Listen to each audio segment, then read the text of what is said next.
Okay guys, so tonight we're diving into one of the most bone-chilling unsolved mysteries in history. And I mean that literally because it involves ice. We're talking about Ötzi the Iceman, a murder victim from 5,000 years ago who was preserved so incredibly well that he honestly looks like he just dozed off yesterday and forgot to set his alarm for, the next 5 millennia. So, before you get too comfy, please take a sec to like this video and subscribe, but only if you genuinely enjoy the content I'm putting out here. Also, drop a comment and let me know where you're watching from and what time it is for you. I always find it so cool to see who's tuning in from all corners of the globe. Now, the discovery of the Iceman wasn't the result of some fancy scientific expedition, a dramatic dig site, or even some dude with a clipboard pretending he knows what sediment actually is. Nope, it all started back in 1991 with 2 hikers who were just trying to enjoy the scenery in the Alps without, plummeting to their deaths. They glanced down and spotted what they thought was just some unfortunate tourist who had seriously misjudged the weather forecast. The body was lying face down, one arm frozen stiff, and the other twisted underneath him, like he tried to break his fall but realized a little too late that human arms aren't really designed to do that. His skin had this charming, sun-dried leather texture, and the whole vibe he was giving off was basically, "I've been dead for a really long time. Please, for the love of everything, stop poking me." Naturally, the hikers did what any rational person would do and called the authorities, because nothing ruins a peaceful walk in the Alps quite like realizing you've stumbled upon a crime scene from the Copper Age. The police showed up with the kind of enthusiasm usually reserved for issuing parking tickets. If Ötzi himself couldn't tell us who killed him, his blood certainly tried. Unfortunately, blood is terrible at keeping secrets when you have modern forensic technology, and it turned out to be the biological equivalent of a messy group chat. When scientists analyzed the microscopic traces left on his tools and clothing, they weren't expecting anything dramatic. Maybe some deer residue, maybe something he cooked earlier that day. What they found instead was straight out of a prehistoric crime drama. For different human blood types. This means that, in the hours before his death, Ötzi had interacted with or stabbed at least 4 other people. And given that only one of them was him, things start looking suspiciously like the Copper Age was less of a peaceful Neolithic farming community and more of an everyman for himself, please bring your own weapons kind of situation. His flint knife held the most concerning evidence. Someone else's blood smeared along the blade, and not dried, old flecks from weeks ago, but fresh patterns consistent with recent contact. His arrows had similar traces, suggesting that they had been shot, retrieved, and possibly reused. Archaeologists politely call this evidence of conflict. A less academic term would be, this man was busy. The blood found on his gear paints a timeline. First, there was the close-quarters skirmish, the one that left Ötzi with cut hands, bruises, and the kind of emotional exhaustion only achievable when fighting multiple people without proper hydration. Then there was the retreat, the frantic attempt to escape up the mountain, and the desperate scramble to repair his weapons. And finally, the fatal arrow fired by a pursuer who apparently had the accuracy of an Olympic archer and the ethics of a soap opera villain. But the most haunting detail comes from the shield-like structure of the blood itself. The splatter on his coat and tools suggests that Ötzi might have helped someone right before running. If a detective from today's world was transported back to 3300 BCE, they'd probably last 15 minutes before quitting. No fingerprints, no witnesses, no security cameras, no forensics labs. And yet, somehow, the universe decided to preserve Ötzi's crime scene so perfectly that, thousands of years later, modern science managed to do what no Copper Age detective ever could: solve the world's oldest cold case. Quite literally, a cold case refrigerated by nature itself. The irony is perfect. Ötzi's killer probably walked away from the scene convinced they had committed the perfect murder. A remote mountaintop, a dying man, nobody around. The Alps made a great accomplice, a silent, icy partner who tells no tales. Except the glacier wasn't loyal, kept every detail, defiled every piece of evidence. It protected the body, the clothes, the tools, the wounds, the stomach contents, and yes, even the murder weapon still stuck in his shoulder. The glacier was the best forensic archivist in history. It just took 5 millennia to open the file. And what does the file say? It tells the story of a man chased up a mountain, wounded, worn out, and then struck down by a well-aimed arrow. It reveals friends, enemies, or frenemies involved in a violent fight before the final blow. It shows the desperate repairs to his weapons, the quick meal, the retreat to higher ground. It shows betrayal, fear, survival instinct, and finally, collapse. Modern forensics closed the case in a way Copper Age people never could. CT scans revealed the torn artery. Blood analysis revealed multiple attackers. Tattoo mapping revealed chronic pain. DNA sequencing revealed his ancestry. Pollen analysis revealed the route he took. Even the microscopic scratches on his arrows revealed how he used them in the final struggle. This level of detail is why Ötzi's murder isn't just a story. It's a legacy. He didn't choose to become the most scientifically examined man in history. Behind every steaming pot and every freshly filled bowl were the men and women who turned raw ingredients into the everyday sustenance of the Roman population. The workers at the Thermopolium weren't wealthy restaurateurs or highly respected chefs. They were just ordinary Romans, often from very humble backgrounds, who carried the weight of the city's hunger on their shoulders. Their world was one of constant heat, constant motion, and constant noise. The owner, who was often called the capo, was the heart of the operation. He woke up before sunrise, when the city was still dark and quiet, to start preparing the day's food. Before any customers arrived, he would have already lit the furnace, arranged the clay jars, ground herbs with a stone mortar, and stirred pots full of lentils that needed hours to soften. His movements were practiced and efficient, more like those of a craftsman than a simple cook. He knew exactly how much salt to add, when the chickpeas had reached the perfect texture, and how to keep the stew warm without burning it. Working alongside him, though often getting less attention, were apprentices or slaves, usually young boys or men, who handled the hardest jobs.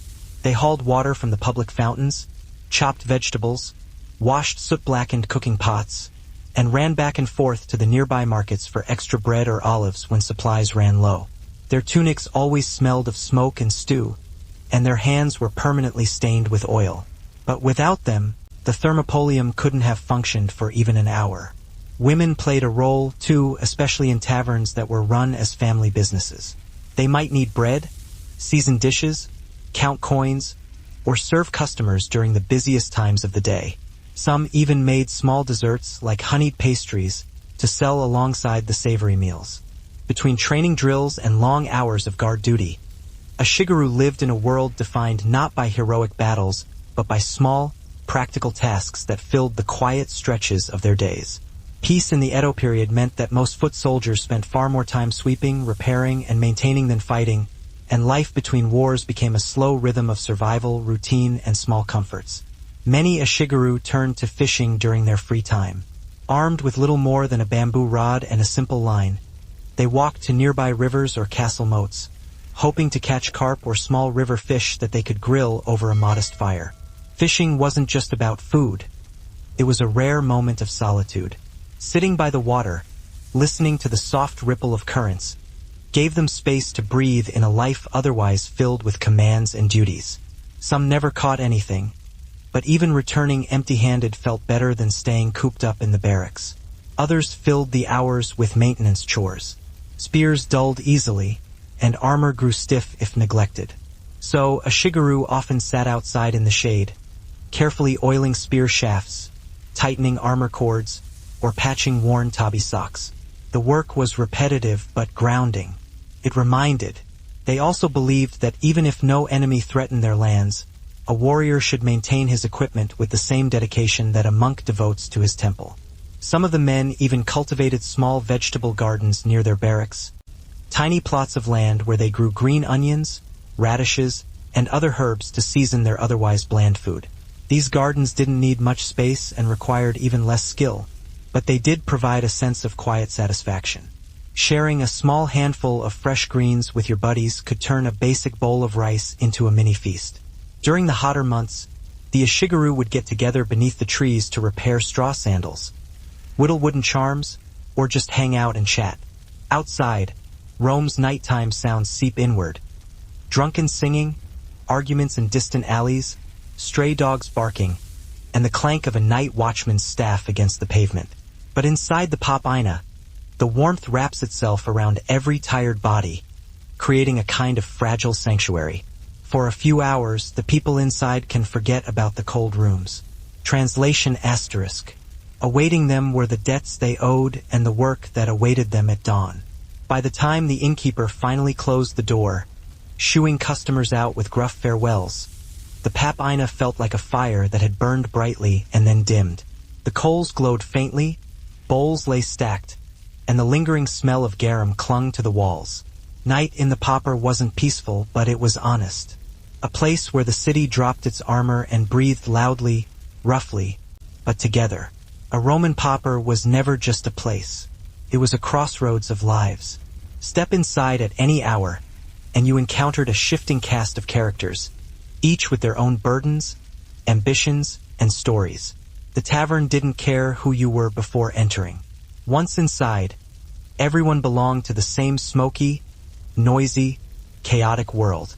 At the center of this world stood the Pauper, the tavern keeper. Usually broad-shouldered, loud, and immune to the heat of the brazier. He moved with the confidence of a man who knew every regular by name and by debt.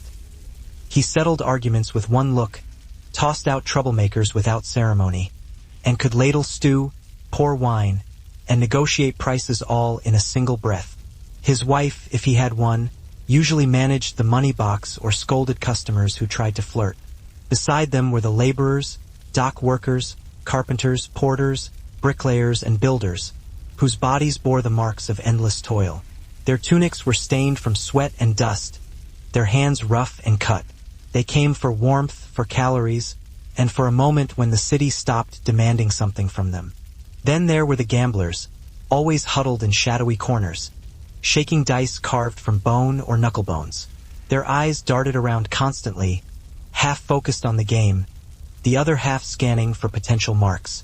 A lucky streak could mean a night filled with stew and wine. A bad roll, on the other hand, could easily lead to a brawl. The clicking of the dice against the tabletops sounded like sparks, just waiting to ignite some kind of trouble. The Papaina also drew in prostitutes, who moved through the crowded room with a practiced grace, exchanging jokes with the patrons and offering their companionship for a few coins. Their laughter, even with the underlying exhaustion in their eyes, could brighten up the room. They were an integral part of the tavern's rhythm, always moving, constantly navigating through bodies and conversations. Beggars, usually street children, barefoot and quick, were always on the lookout for scraps. They'd slip in unnoticed, grab a discarded crust of bread from a table, and dart back out before the innkeeper even had a chance to yell at them. Rome's impoverished were everywhere, and the pulpier was one of the few places where leftovers regularly appeared. Every so often, a soldier off duty and looking to unwind would wander in, his armor covered in dust, his cloak still carrying the faint smell of a campfire. He would sit up straight, his eyes scanning the room with a permanently alert expression, though softened somewhat by the wine and the familiar surroundings. Even a seasoned soldier like him, armed and disciplined, became just another part of the tavern's swirling mass of humanity. Everyone who came through the door carried their own unique story. But inside the Pina, cramped, smoky, and vibrantly alive, they were all the same, just hungry souls seeking warmth, companionship, and a temporary escape from the relentless pressures of Rome. The tavern was their sanctuary, their stage, their central gathering place. They took one look at the frozen figure and just assumed it was another mountaineer who had ignored every single safety warning ever invented. And then came the moment that future historians will never stop laughing about. The police actually tried to pry his body out of the ice by yanking on his arm. Seriously, the oldest preserved corpse in Europe was almost extracted using the same technique you'd use to open a particularly stubborn jar of pickles.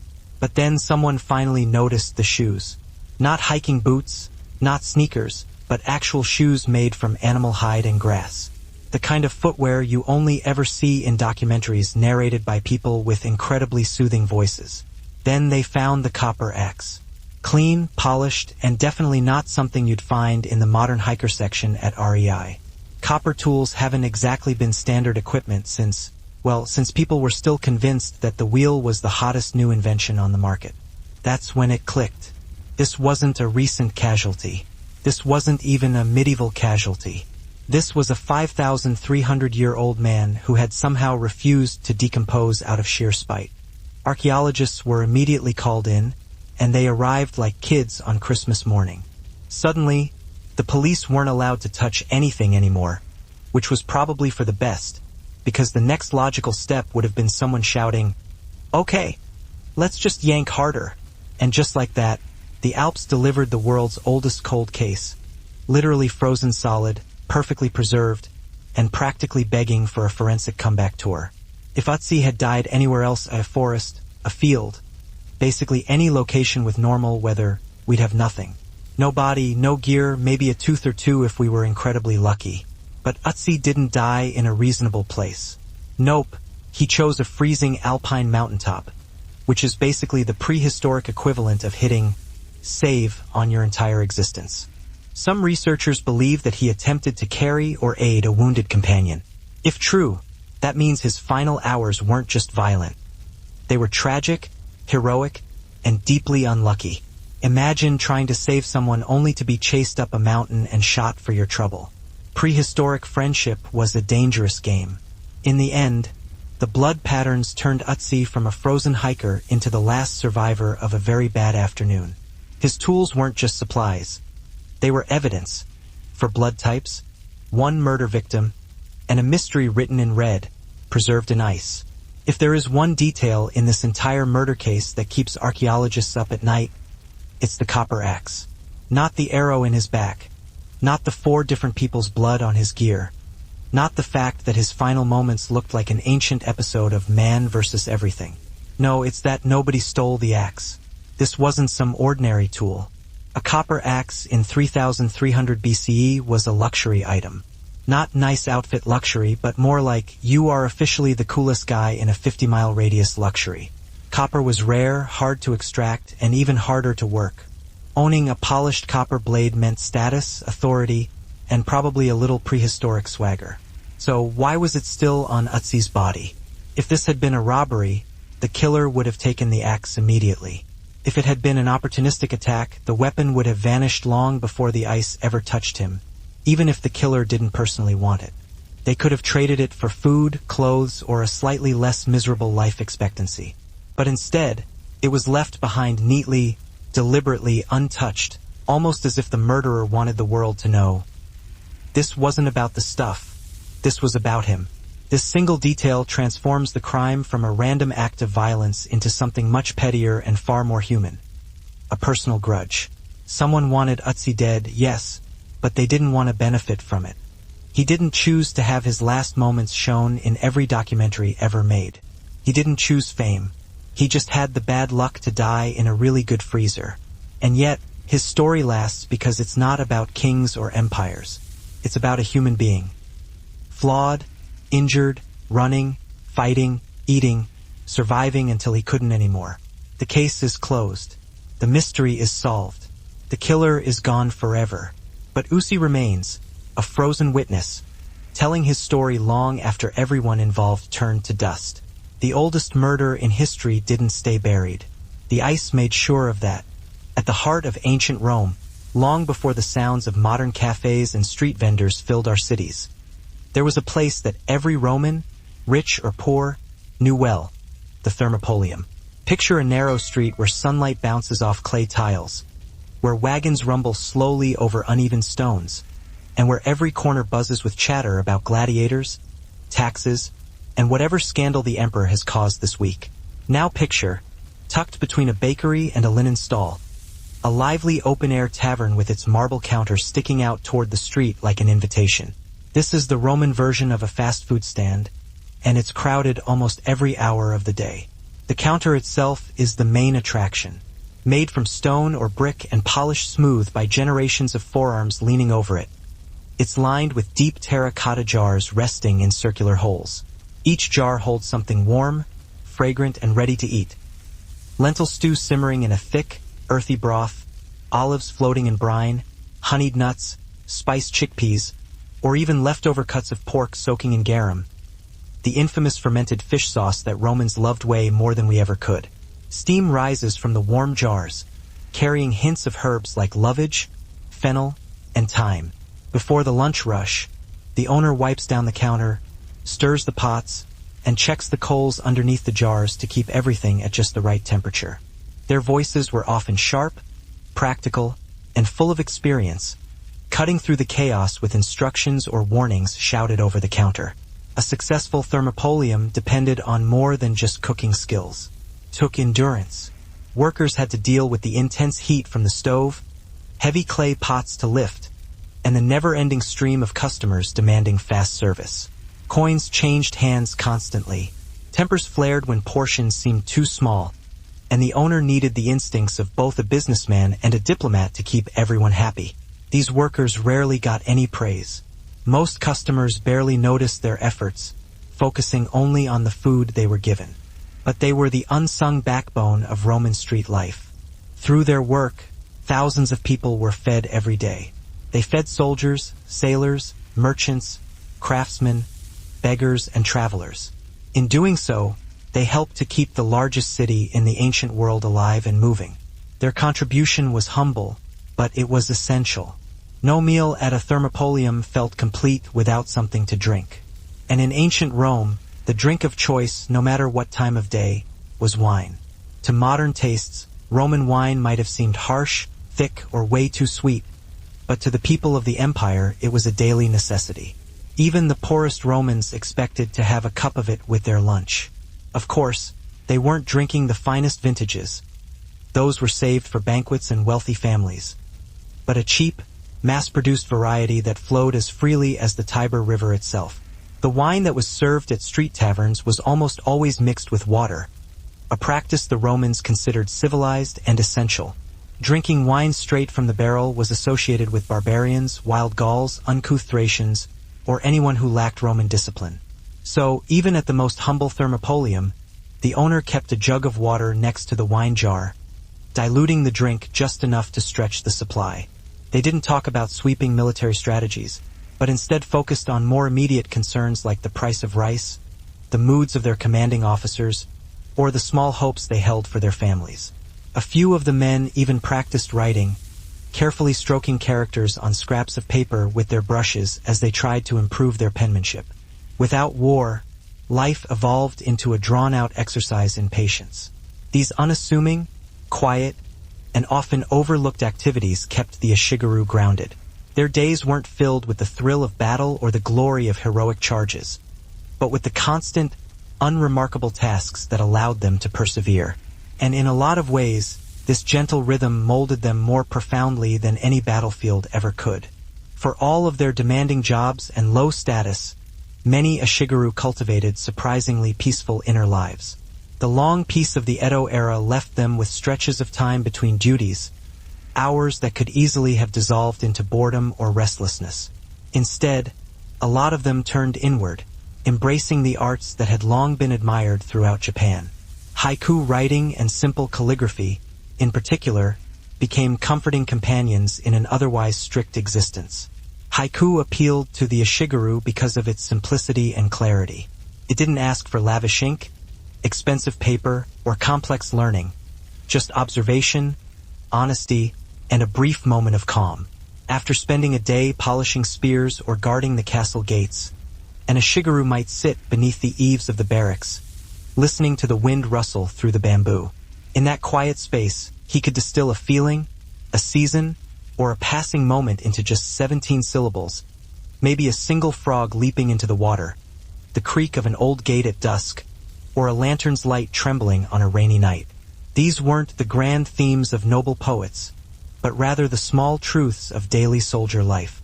They leaned heavily against counters, exhaled loudly, and ate with the intensity of men refueling for survival. Then came the gamblers, always huddled in corners, rolling dice carved from bone or knuckle bones. Their eyes darted constantly, half at the game, half at potential marks.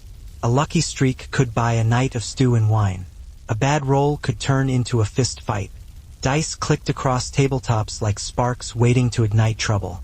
The papina also attracted prostitutes, weaving through the crowd with practiced grace, sharing jokes with customers, and offering company for a few coins. Their laughter brightened the room, even when their eyes showed exhaustion. They were part of the tavern's rhythm, never still, always navigating bodies and conversations. Begging for scraps were street children, barefoot and quick. They slipped in unnoticed, grabbed crusts of bread left on tables, and fled before the innkeeper shouted.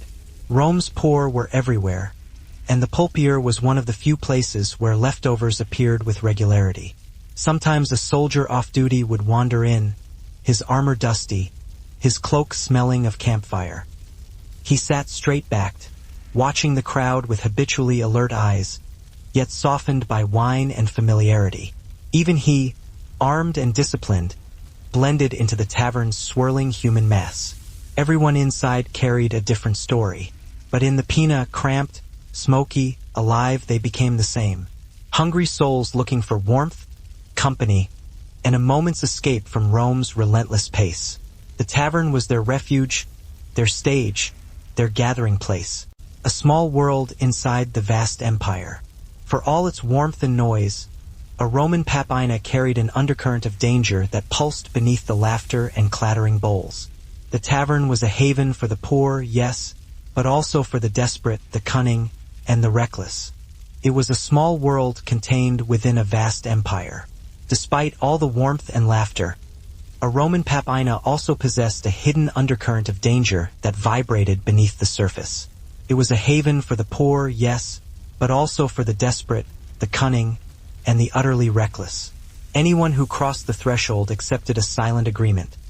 The papina would feed you, warm you, and shelter you, but it could also just as easily rob you blind. The most common threat came in the form of pickpockets, often young boys, barely teenagers, who could weave through the crowded room like smoke. They'd pretend to be fetching water, adjusting someone's sandals, or just begging for a spare coin. In reality, their nimble fingers were on the prowl, searching for unsecured coin pouches or loosely tied belts. A distracted gambler or an inebriated laborer was the perfect target. Some of the regulars learned to keep one hand firmly on their cup and the other on their money. Then there were the con men, grown men who used loaded dice, smooth-talking charm, and well-rehearsed stories to separate gullible patrons from their hard-earned wages. They'd make a big show of bragging, buy a round of wine to gain trust, and then invite strangers to join them in seemingly friendly games, where the stakes inevitably escalated way too quickly. The dice seemed to roll a little too perfectly, and by the end of the night, someone would always storm out, cursing their own stupidity. The brawlers were another constant problem. These were men whose tempers were as quick to ignite as the wine they were drinking. A spilled drink, a lost game, a crude joke, or a cutting insult could set off a whirlwind of flying fists and overturned tables. The innkeeper usually had to step in, wielding a wooden ladle like a weapon, and shouting even louder than the combatants themselves. Sometimes he could end the fight with a quick shove out the door. The glacier that swallowed him acted like a long-term storage unit, the kind you always forget to pay for but somehow never loses your stuff. Thanks to several thousand years of ice, snow, and the universe's worst case of freezer burn, Ötzi was preserved with more detail than some modern celebrities put into their skincare routines. His skin had turned into a high-quality, copper-age weatherproof hide. His hair survived with the stubborn determination of a man who said, "I paid for this haircut, and I'm taking it with me to the afterlife." His fingernails, intestines, and even the contents of his stomach were still intact. That's not just preservation. That's a cosmic overachievement. When scientists first examined him, their reaction was basically, "Wow, he looks great," like disturbingly great. His tattoos, over 60 of them, were still visible all over his body, mostly around his joints and pressure points. Early commentators claimed this meant they had some kind of spiritual significance. Later analysis suggested that he probably just had chronic pain and invented acupuncture out of desperation, which honestly makes a lot of sense. Nothing motivates innovation quite like bad joints and a lack of ibuprofen. Then there were his clothes, fashion-forward for 3300 BCE, but also wildly chaotic. A coat made from goat fur, leggings made from sheep hide, a hat made from brown bear fur, which says a lot about both his confidence and his risk tolerance. His shoes were a masterpiece. Grass-woven interiors with deerskin exteriors, basically Crocs for ancient mountain survival. And let's not forget the backpack. A wooden frame with leather straps that suspiciously resembles something you'd buy on Etsy from a guy named Rune. Everything about him screamed, this man knew how to survive, which makes the fact that he got murdered even more embarrassing. You can be outfitted like the Batman of prehistory and still get taken out by one well-placed arrow. They weren't trying to rob him or humiliate him. They just wanted him gone permanently. One theory suggests that the killer may have been part of Ötzi's own group, someone who would have recognized the axe instantly and understood its value, yet still left it. Perhaps they didn't take it because everyone in the tribe would have recognized it. Imagine showing up to camp with your murdered friend's prized copper axe. Oh, hey guys, don't mind this. I found it. Not a great alibi. Another theory, even colder, is that the killer left the axe as a message, something symbolic, like saying, I didn't kill you for your belongings. I killed you because I had a problem with you. And if that isn't the most human, petty, passive-aggressive motive imaginable, I don't know what is. The copper axe lying untouched beside the body doesn't solve the case. But it does tell us one thing clearly. Whoever killed Ötzi didn't want his riches. They wanted his silence. If there's one theme that repeats through human history like a broken drum, it's betrayal. Romans betrayed each other, medieval kings betrayed each other, your coworker probably betrayed you by taking credit for that spreadsheet. But Ötzi, he may have been the first recorded victim of the classic, smile at you over lunch, stab you in the back later routine. Literally. Science shows that shortly before he died, Ötzi shared a meal with someone. The pollen in his stomach, the meat he ate, even the way the food was cooked all point to a social moment. A fire, companionship, not the vibe of a man hiding alone in the bushes like a terrified prehistoric raccoon. He wasn't eating in secret. He wasn't starving. He ate a full, warm meal with help.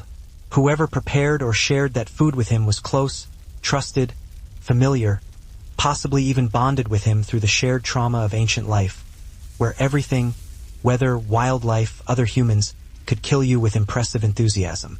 Behind him, a small kitchen is a flurry of activity, with wood crackling, ladles tapping against clay, and a young helper trying not to burn himself while scooping out stew with a long-handled spoon. By late morning, the first customers start showing up. Laborers with dust on their tunics, fishermen coming in from the river, a tired-looking scribe escaping his cramped office for a moment of warmth and gossip. They step up, balancing clay bowls in one hand and coins in the other. There are no chairs, no private tables, no fancy settings, just the counter, the street, and the constant flow of life around them. They eat standing up, leaning slightly forward to avoid dripping stew on their sandals, half listening to the conversations around them. And this is where the magic happens, because a thermopolium was more than just a place to eat. It was where everyday Romans came to fill their stomachs and lift their spirits, catching up on news, scandals, and the pulse of the city itself. A thermopolium didn't offer a grand feast, but what it lacked in elegance, it made up for in warmth, familiarity, and the irresistible comfort of simple food. The menu changed from tavern to tavern, but certain staples were always there. Humble dishes that fueled Rome's laborers, sailors, and market vendors from sunrise to dusk. The moment you walked up to the counter, you could smell the day's offerings before you even saw them. First, there was pulse, the thick wheat porridge that had sustained Romans for centuries. Sometimes it was plain and simple, just grain and water. Other times it was enriched with herbs or cooked with bits of vegetables, creating a soft, hearty base that filled you up. Next to it simmered lentil stew, dark and earthy, thickened by hours of slow cooking.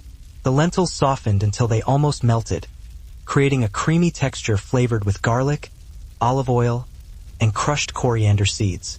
It didn't always improve the taste, but it kept the price low and the customers happy. On hotter days, a customer might ask for wine mixed with a splash of vinegar. This sour drink, called pasca, was popular with soldiers and laborers. Its sharp tang cut through the heat and dust, and it was cheap enough that even someone with only a few coins could afford it. If someone wanted something sweeter, they could ask for mulsum, wine mixed with honey, although this was a rare luxury in simple taverns. People usually drank standing up, holding clay cups casually while chatting. A worker might take a sip between bites of stew, wipe his mouth on the back of his hand, and then jump right back into a heated debate about the next gladiator match. Wine loosened tongues, softened tempers, and made the midday rush feel a little more bearable. It also fueled some reckless conversations, snide jokes about corrupt officials, wild fantasies about getting rich, or whispered comments about attractive people walking by. But wine wasn't the only essential drink. Water, drawn from Rome's famous aqueduct-fed fountains, was important, too. Boys from the Thermopolium would carry it back in ceramic jugs, weaving through the crowds as they brought this valuable resource back to the tavern. Fresh water cooled the pots, thinned the stews, and helped with the constant heat of the kitchen. Yet Romans rarely drank plain water by itself. Many believed that it was unhealthy unless it was mixed with wine or boiled into broth. In this constant dance between water and wine, Romans found the perfect complement to their street food, refreshing, familiar, and as lively as the city itself. Whether rich, poor, sober, or a little tipsy, every customer raised their cup with the same simple pleasure, a small comfort in the middle of Rome's never-ending chaos. Eating at a Thermopolium was never just about the food. It was about navigating the wild, unpredictable world of the Roman streets. Writing haiku wasn't about trying to impress anyone else. It was about anchoring oneself, capturing a quick breath of clarity in a world defined by order and obligation.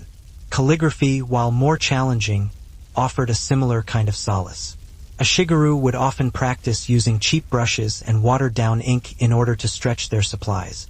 They copied simple characters again and again, tracing each stroke with slow precision. Their goal wasn't perfection, but simply improvement, a quiet form of discipline that mirrored their military training. Each brushstroke needed balance, breath control, and a steady hand. In some ways, it was another form of combat training, a battle against impatience, distraction, and self-doubt. Some Ashigaru kept personal diaries, writing down their thoughts, the weather patterns, or the small events that happened each day. Others exchanged poems with their fellow soldiers, a practice that helped build quiet bonds in communal living situations where privacy was rare. Even those who couldn't read or write sometimes asked friends to compose poems for them, preserving shared moments in ink. These artistic practices helped to soften the mental burden of life in the barracks. They allowed the Ashigaru to remain warriors without becoming hardened or unfeeling. For men whose days were spent polishing weapons they rarely got to use, art served as a gentle reminder that life held beauty beyond duty, and that a soldier could still be a human being with thoughts, emotions, and a quiet yearning for meaning.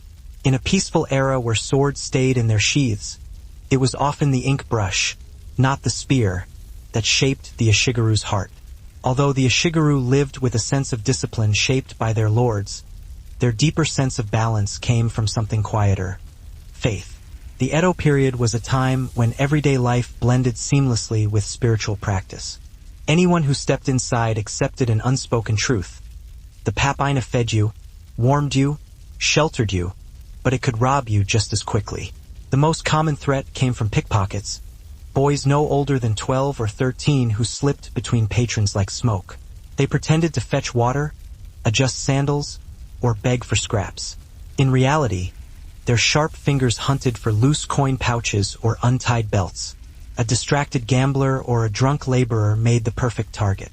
Some men learned to keep one hand on their cup and the other on their money.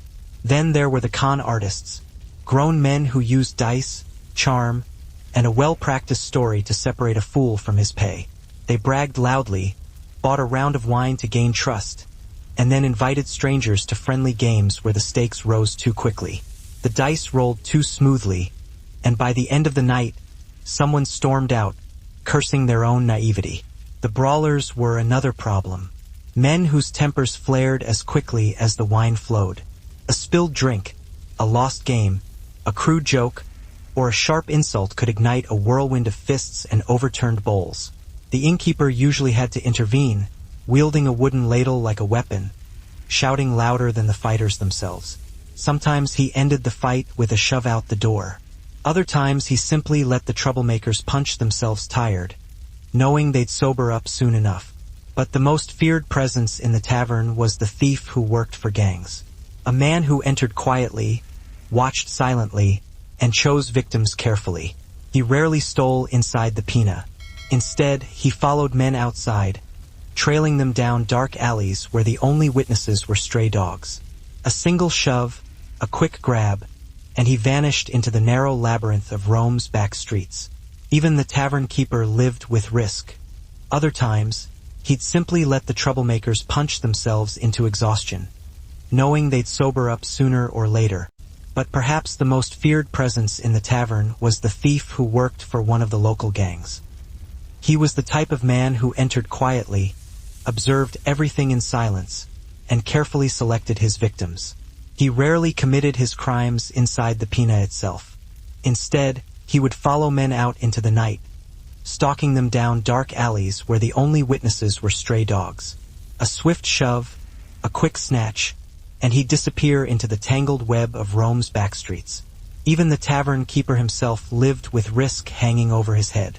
Selling watered-down wine, serving spoiled stew, or angering the wrong kind of customer could bring down the authorities, or even worse, attract the unwanted attention of a local gang, potentially destroying his entire livelihood.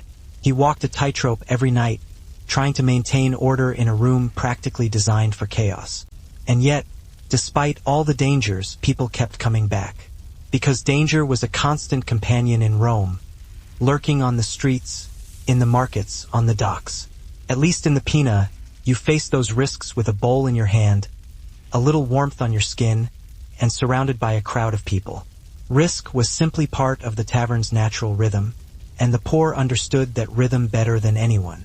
If Rome's forums were the grand stage for senators, poets, and generals to perform, then the pina was the theater of the poor, a place where everyday Romans could tell their stories, vent their frustrations, and weave gossip into the very fabric of the night. No matter how cramped the room or how thin the stew, the tavern offered something far more potent than just watered-down wine. It offered conversation. Gossip flowed more freely than the innkeeper could ladle out stew. What's most impressive is that Ötzi lay there for 5,300 years without anyone disturbing him. No predators, no scavengers, not even a curious goat. Just a man, a glacier, and a murder mystery aging like a fine wine that nobody actually asked for. If there's one thing Ötzi didn't do, it was travel light. The man hiked like someone who trusted absolutely nothing. Not the weather, not the mountains, not even other humans, which, to be fair, turned out to be a tragically accurate instinct. When researchers cataloged his belongings, the list read like the Copper Age version of a doomsday prepper's backpack. First, there was the copper axe, and not just some primitive chunk of metal. This thing was a status symbol. A pure copper blade, finely polished, mounted on a U-wood handle. Owning this axe 5,300 years ago was the equivalent of driving a brand new Mercedes through a village where everyone else has donkeys. It sent a message, I'm important, and also don't mess with me. Then there was the bow. Unfortunately, it wasn't finished, which raises a lot of questions. Did he break his old one? Was he in a rush while he was fixing it? Did someone interrupt his arts and crafts session with violence? The bow was nearly his height, made of yew wood, the kind of weapon that, once complete, could drop a deer or a rude neighbor. His arrows were a whole saga in themselves, some complete, some half-made. One even had the wrong fletching angle, which proves that Ötzi was either in a hurry or had the prehistoric version of ADHD. So, if you ever feel bad about procrastinating, just remember this man literally died before finishing his to-do list. Next, there was the knife. A small flint blade with a wooden handle. Not fancy, but reliable. And oh yeah, it had someone else's blood on it. Nothing says, I've had a stressful morning, quite like carrying a knife that's recently been inside another person. Researchers identified 4 separate blood types across his gear. And yet, hours later, someone shot him in the back. We're not talking about an arrow fired by a stranger stumbling across him in the mountains. We're talking about a shot that required timing, tracking, and intimate knowledge of where Ötzi would be. The killer didn't ambush him randomly. They followed him, waited, watched. They knew he'd climb. They knew he would try to escape by going higher up the mountain. They also knew he'd be worn out from the earlier fight. That kind of knowledge doesn't just come from a random enemy. It comes from someone who knows your habits, who knows the sound of your footsteps, someone you trust enough to sit and eat with without constantly looking over your shoulder. Back in the Copper Age, betrayal wasn't subtle. There were no passive-aggressive texts or vague social media posts. You only had two choices. Discuss your feelings like a civilized person or shoot your problems in the back with a flint-tipped arrow. And it's pretty clear which option his companion chose. Imagine the scene. Two men sitting by a fire, eating quietly, maybe even joking about how tough it is to survive. Then something changes. An argument, a rivalry, a threat, or a decision that someone couldn't let go. Hours later, that same man pulled back the string on his bow and aimed steadily at Ötzi's back. When the arrow flew, it carried more than just flint. It carried intention. So, when people say the Alps killed him, they're wrong. It wasn't the mountain. It was someone he trusted. Ötzi's killer disappeared into history with the confidence of someone who was absolutely sure no one would ever investigate a murder on top of a glacier. And honestly, that was a pretty safe bet for about 5,000 years. There were no witnesses, no DNA databases, no police sketches, no irritated detectives sipping coffee and saying, "Something doesn't add up here, Johnson." There was only silence, snow, and a body cooling off, lying face down at the most remote crime scene in the world. This was one of the cheapest meals available, perfect for people who needed energy more than anything else. Beside the stews were bowls piled high with olives, their skins shiny from the brine, black, green, wrinkled, or smooth. Each type had a slightly different taste, and customers often grabbed a handful to snack on as they walked.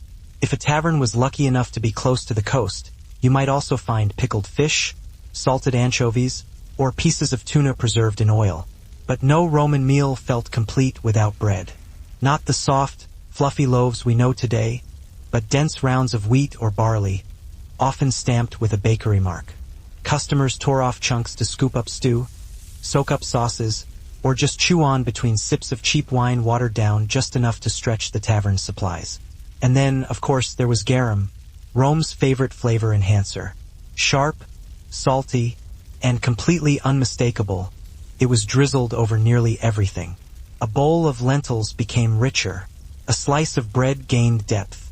Even olives found new life when dipped lightly into the fermented sauce.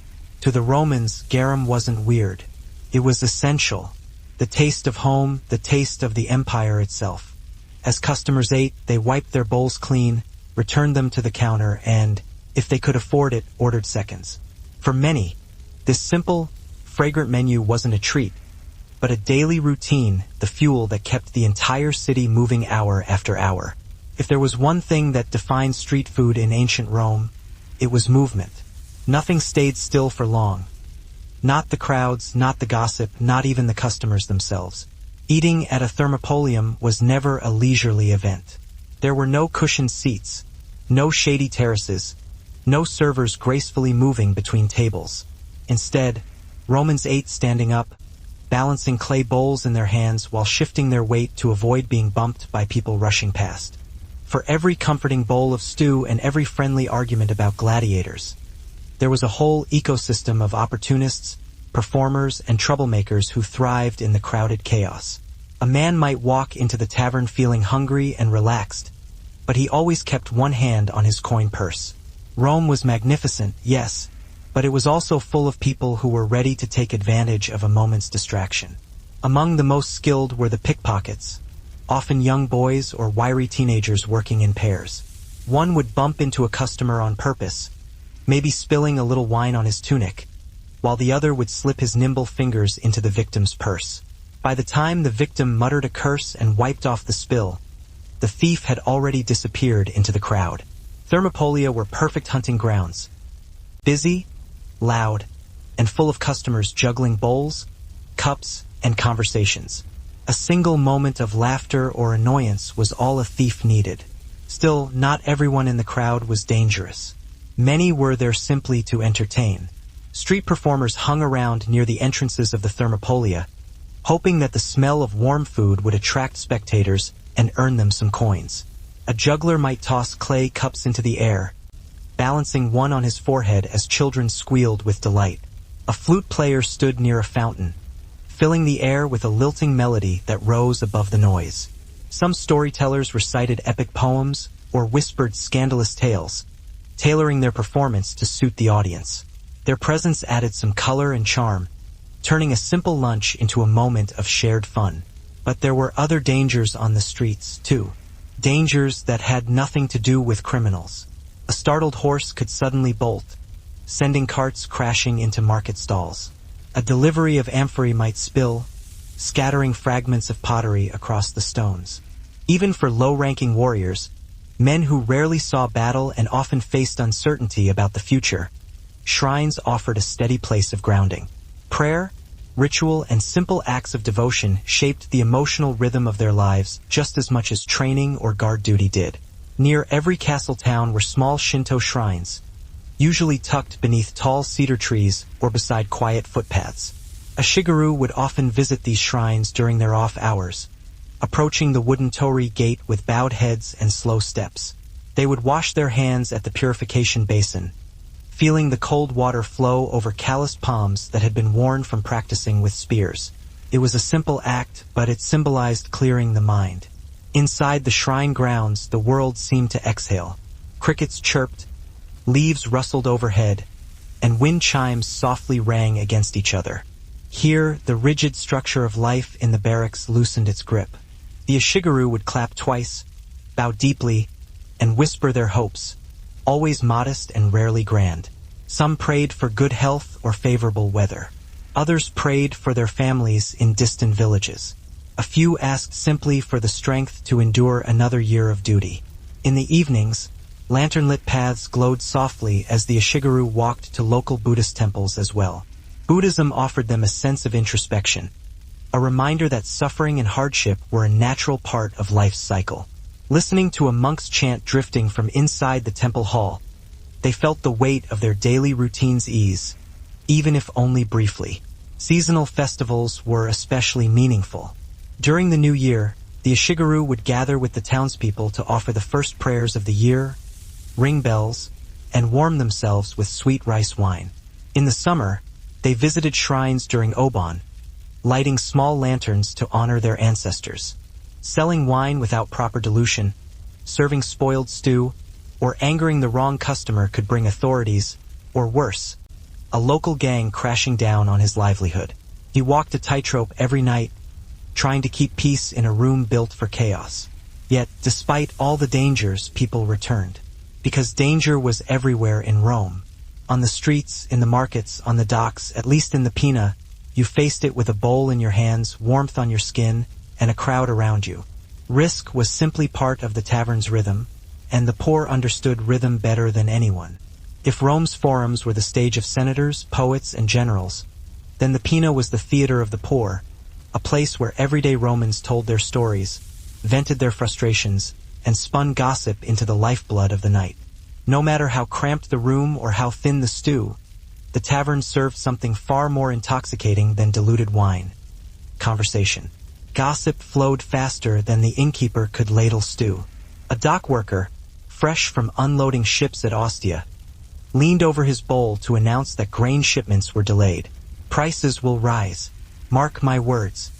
Another man swore he saw a senator's wife sneaking into a bathhouse with someone who was not her husband. Two gamblers in the corner whispered about a new gladiator from Thrace, claiming he could slice a man open before he even raised his shield. Whether any of it was true hardly mattered. In the Papina, stories became currency. People talked with their whole bodies. A fisherman slapped the counter to emphasize a point. A seamstress rolled her eyes so dramatically the whole room laughed.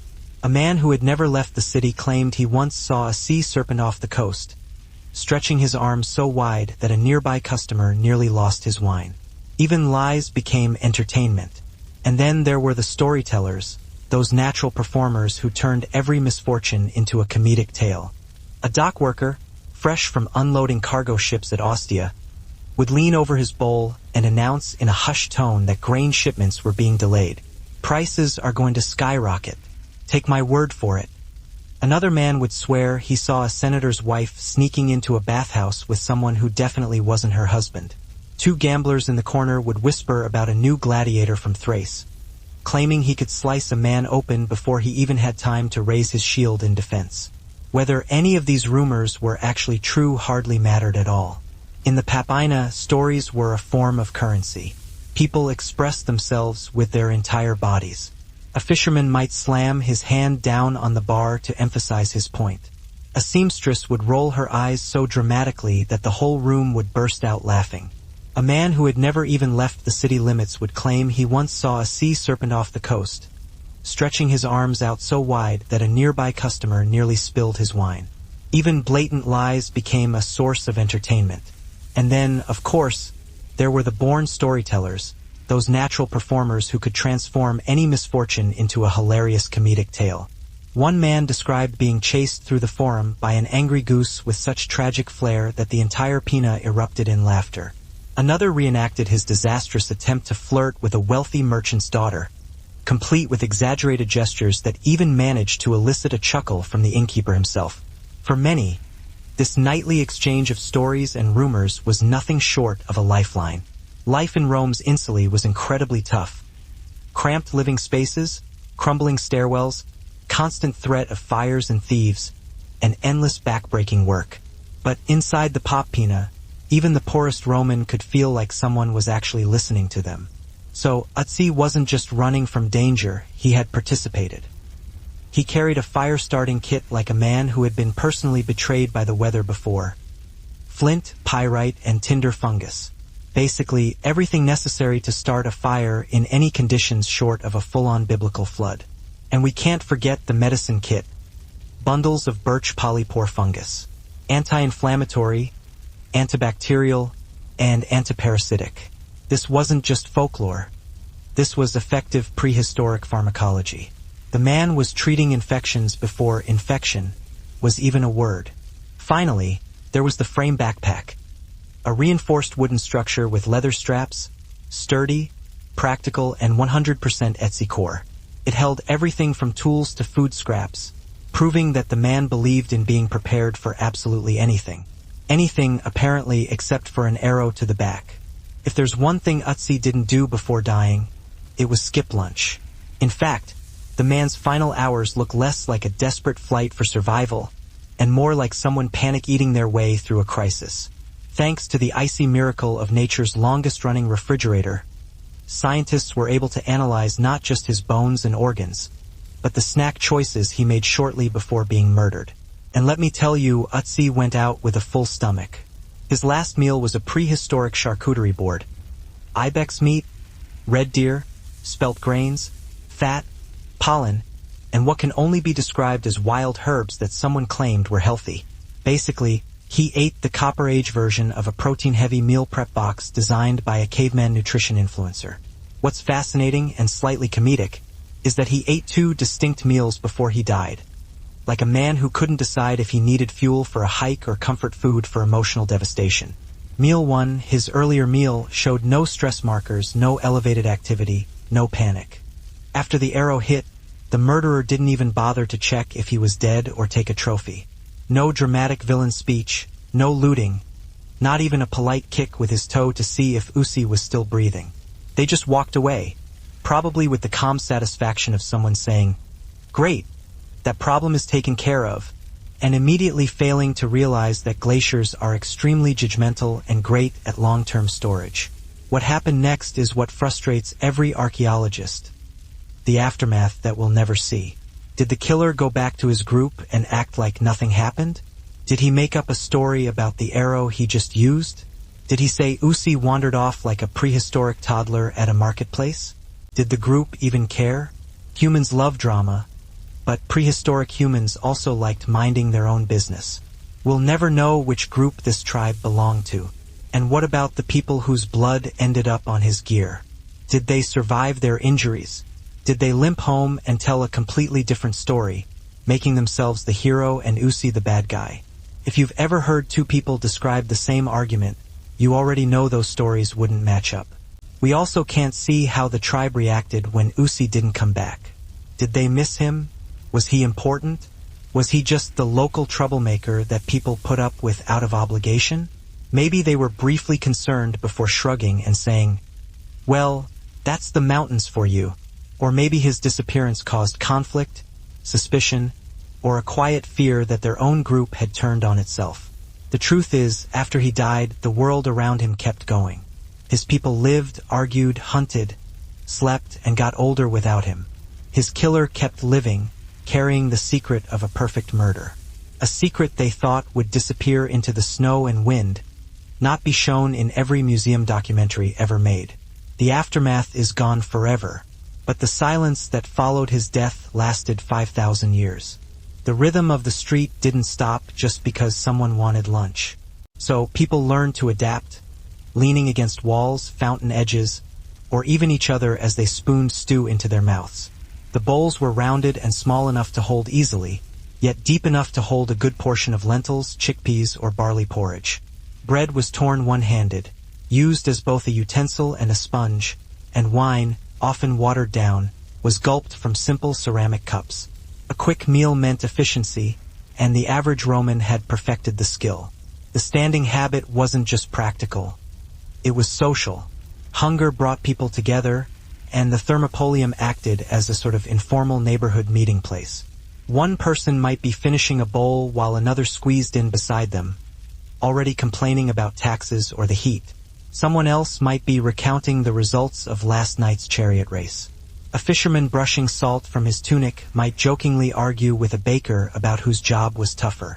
Even strangers briefly became friends, connected by the shared moment of pausing in a city that rarely paused for anything. This way of eating reinforced a deep Roman preference. Meals were for necessity, not luxury, unless you were wealthy. While the aristocrats reclined on couches at private banquets, the working classes thought a filling bowl eaten standing up was perfectly normal. For them, eating standing wasn't a sign of hardship, but simply a part of life.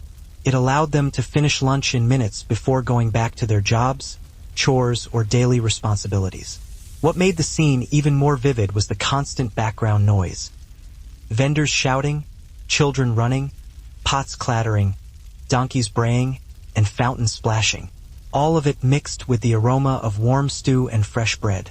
And amidst this daily chaos, the simple act of eating while standing became a uniquely Roman ritual. Fast, functional, and full of human connection. And in the most crowded neighborhoods, a small fire in a nearby apartment could send waves of smoke rolling down the street, forcing people to scatter in panic. In moments like those, customers would grab their bowls and move as quickly as they could, cursing the cramped design of the city, even as they accepted it as a part of everyday life. Despite all of this, Romans kept coming back to the Thermopolia. Danger didn't scare them away. It was just another thread in Rome's vast, living tapestry. To eat there was to fully embrace the city, its warmth, its flavor, its danger, and its unstoppable pulse. And for most Romans, that was reason enough to stay. By the time the sun began to dip behind Rome's rooftops, the Thermopolium started to change its character. The heat of the day softened into a warm glow. Shadows stretched across the cobblestones, and the midday rush slowly unraveled into something looser, calmer, almost reflective. But the tavern didn't truly quiet down, not in a city that rarely slept. Instead, it shifted into a different rhythm, one that revealed just how important these humble street taverns were to the identity of ancient Rome.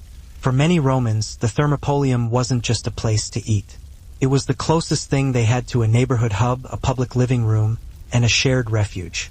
Most of the city's population lived in cramped apartment buildings, smoky hallways, and limited space for cooking. Homes were for sleeping, not eating.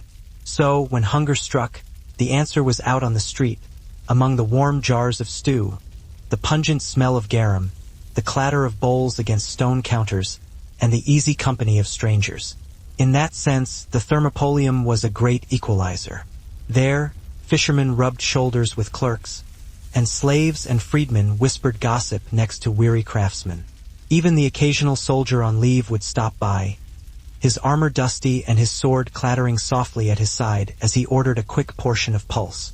Even though they were soldiers, they participated just as any commoner did, approaching as humble visitors seeking a connection with something larger than themselves. Spiritual practice wasn't grand or dramatic for them.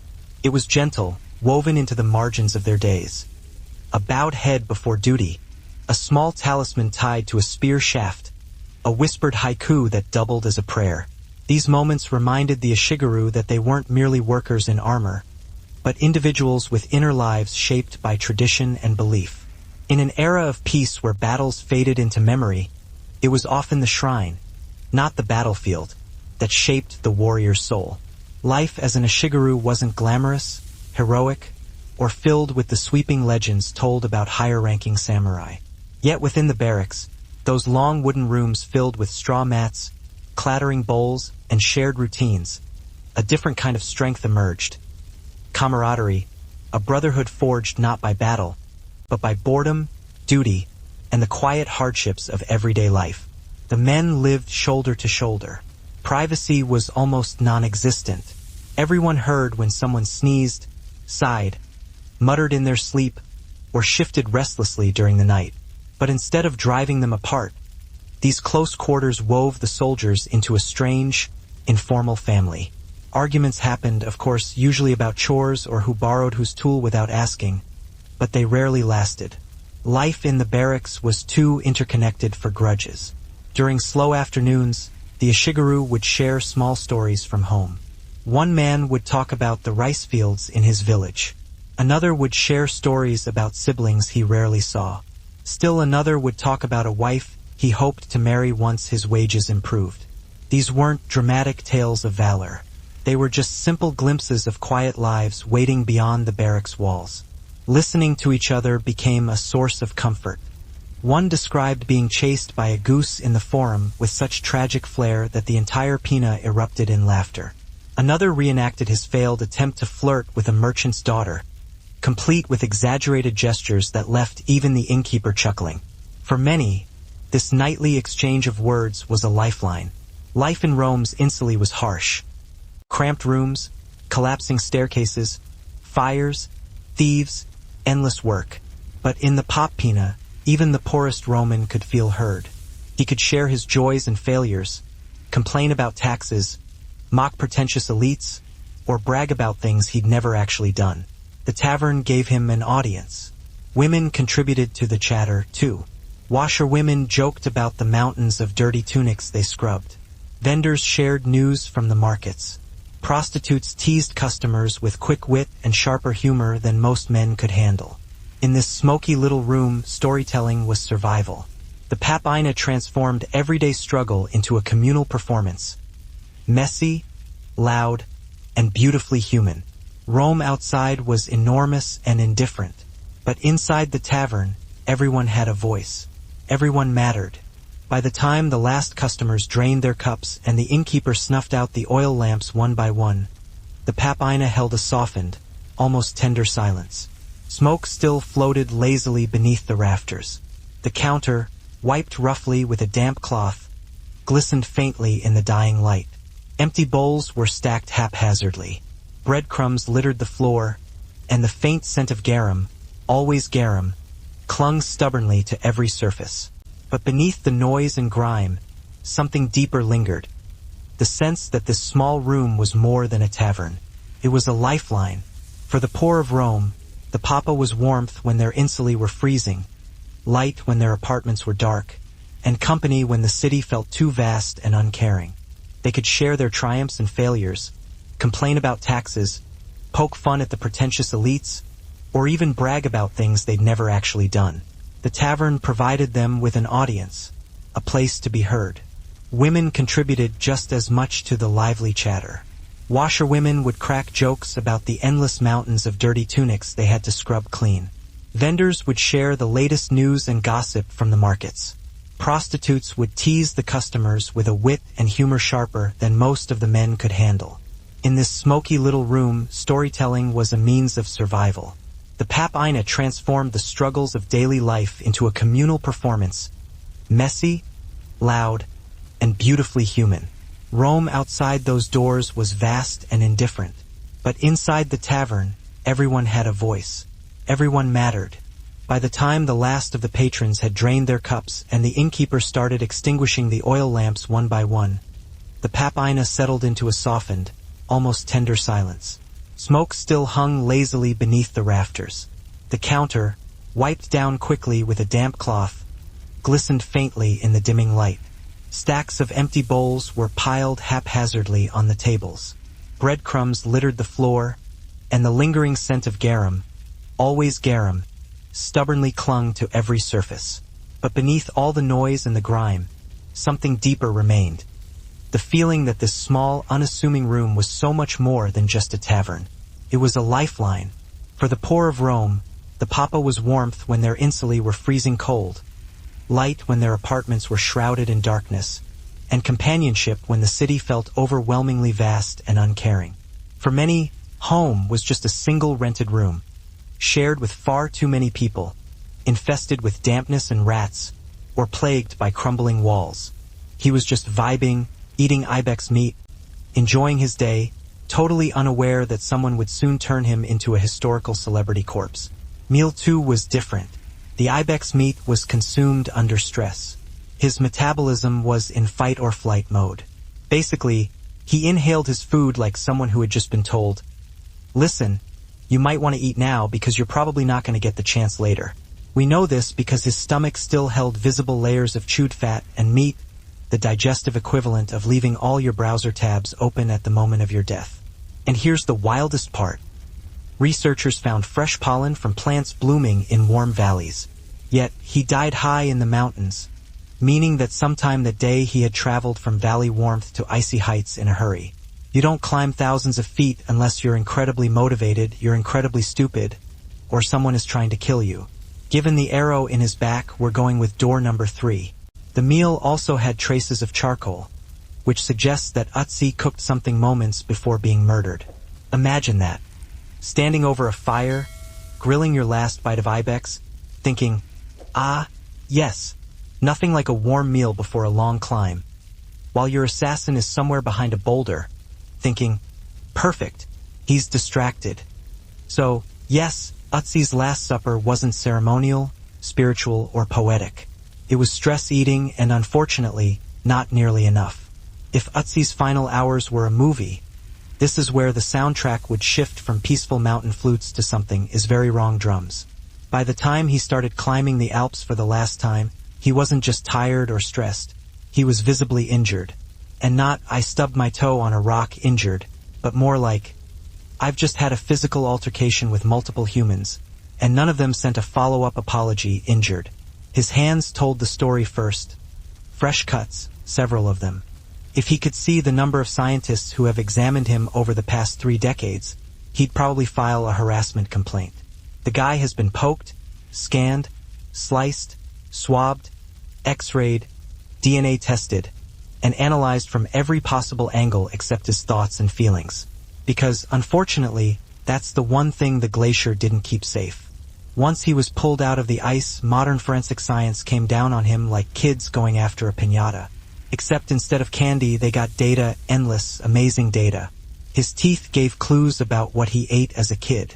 His bones showed injuries from his last days.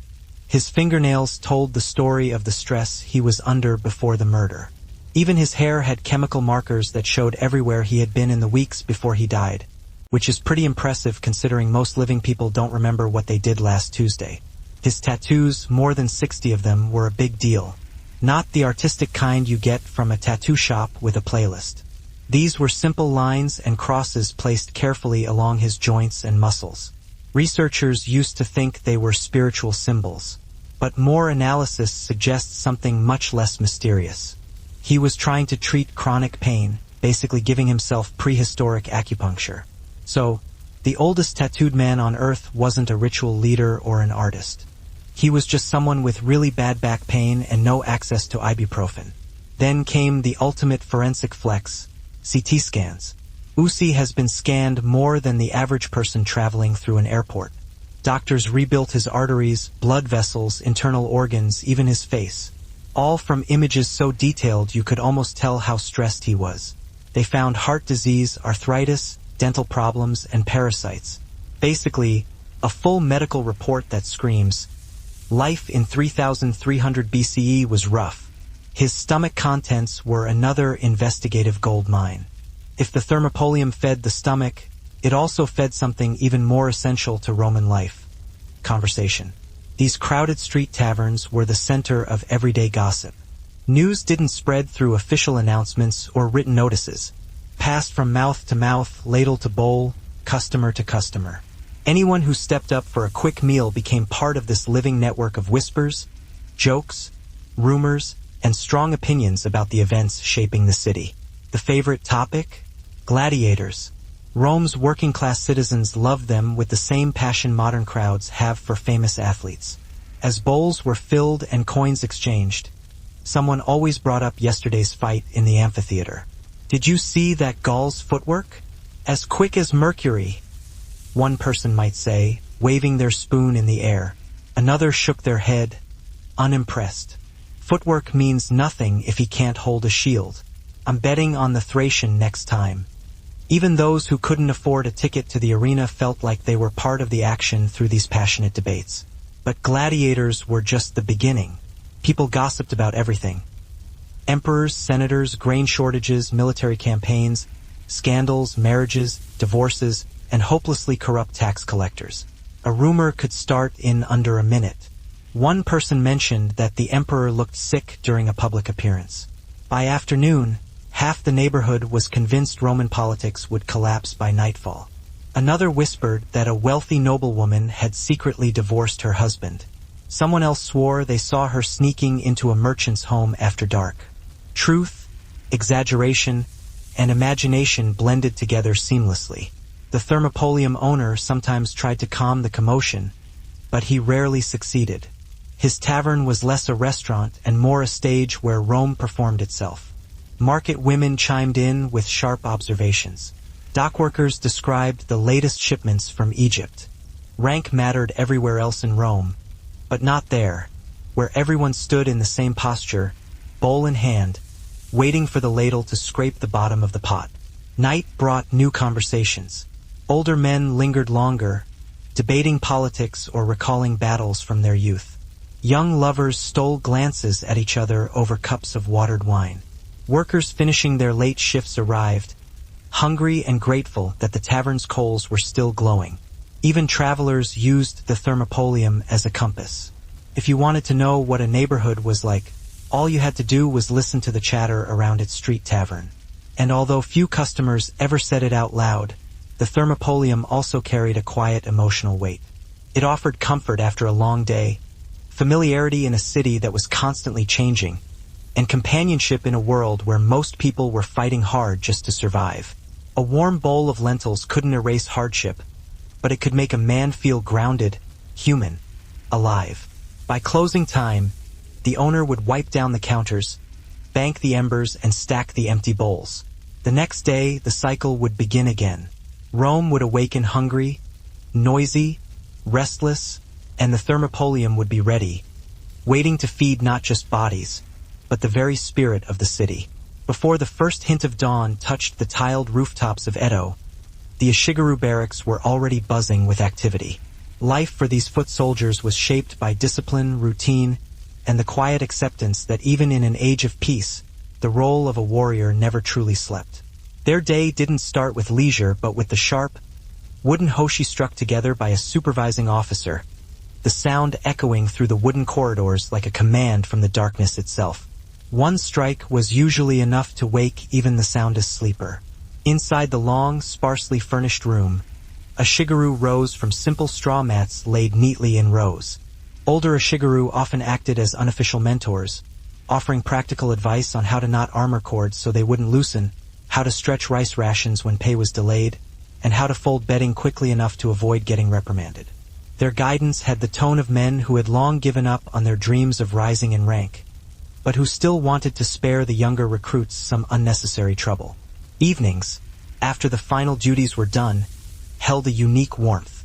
Lanterns glowed softly, casting long yellow shadows across the wooden floors. Some men gathered around with small flasks of cheap sake, sipping carefully, knowing that drunkenness was strictly forbidden. Others played simple board games like shogi, their strategic pieces sliding softly across worn wooden grids.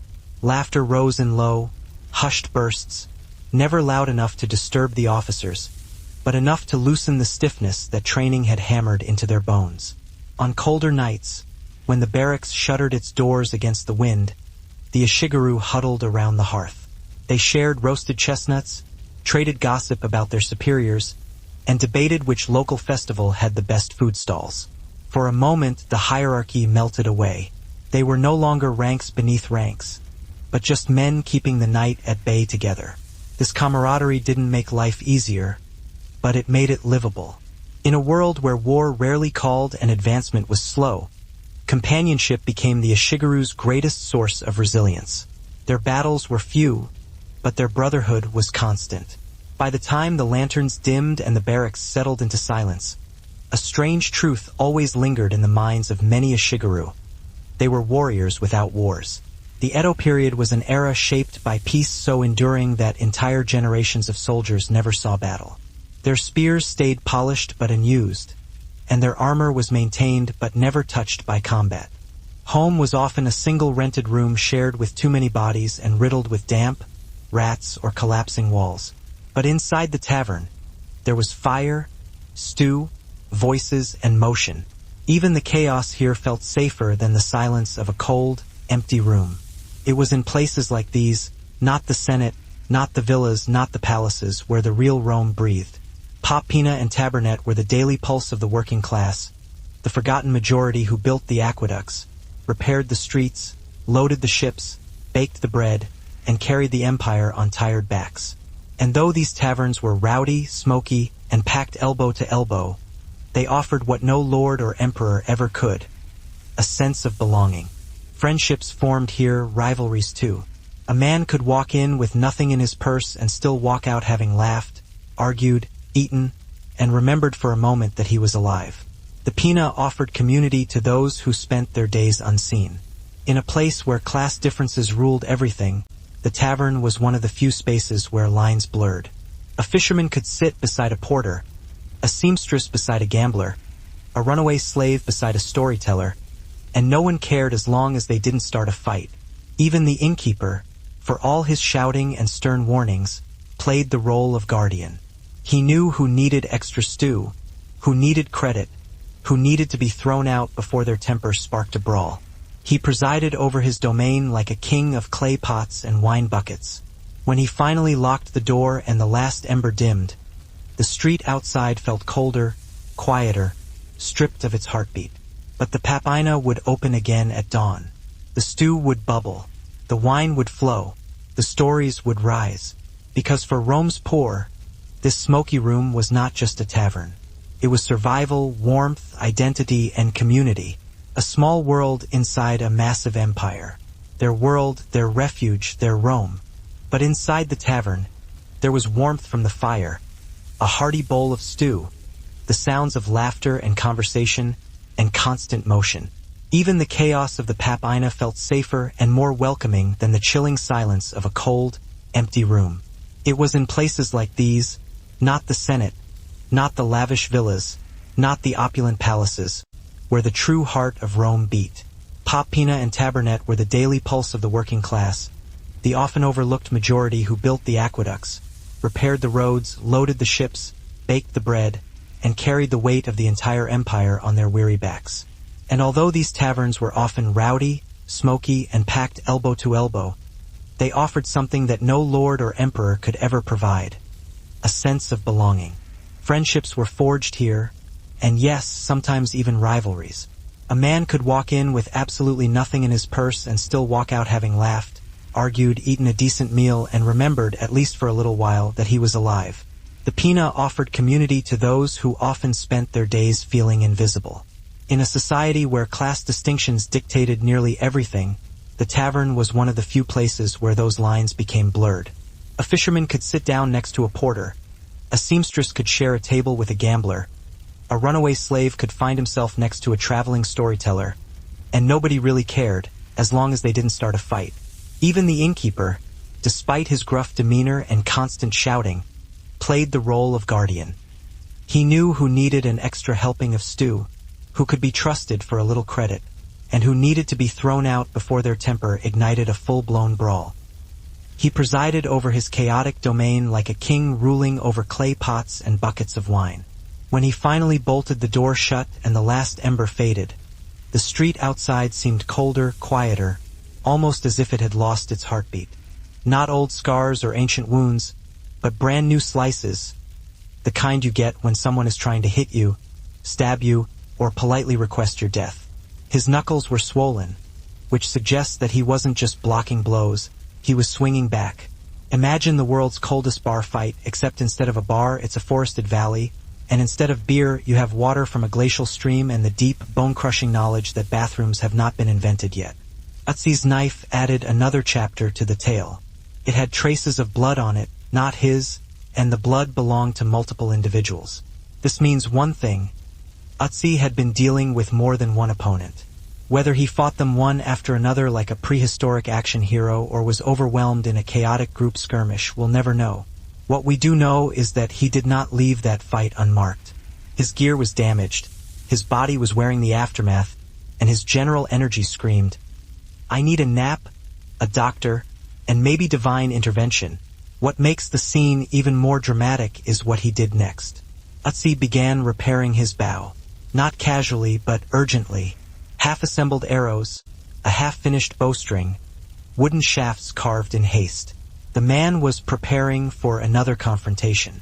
You don't sit down after a fight, bleeding and exhausted, and start doing arts and crafts unless you believe that violence is coming back for round two. His movements in the hours after the fight paint a clear picture. He was trying to get away.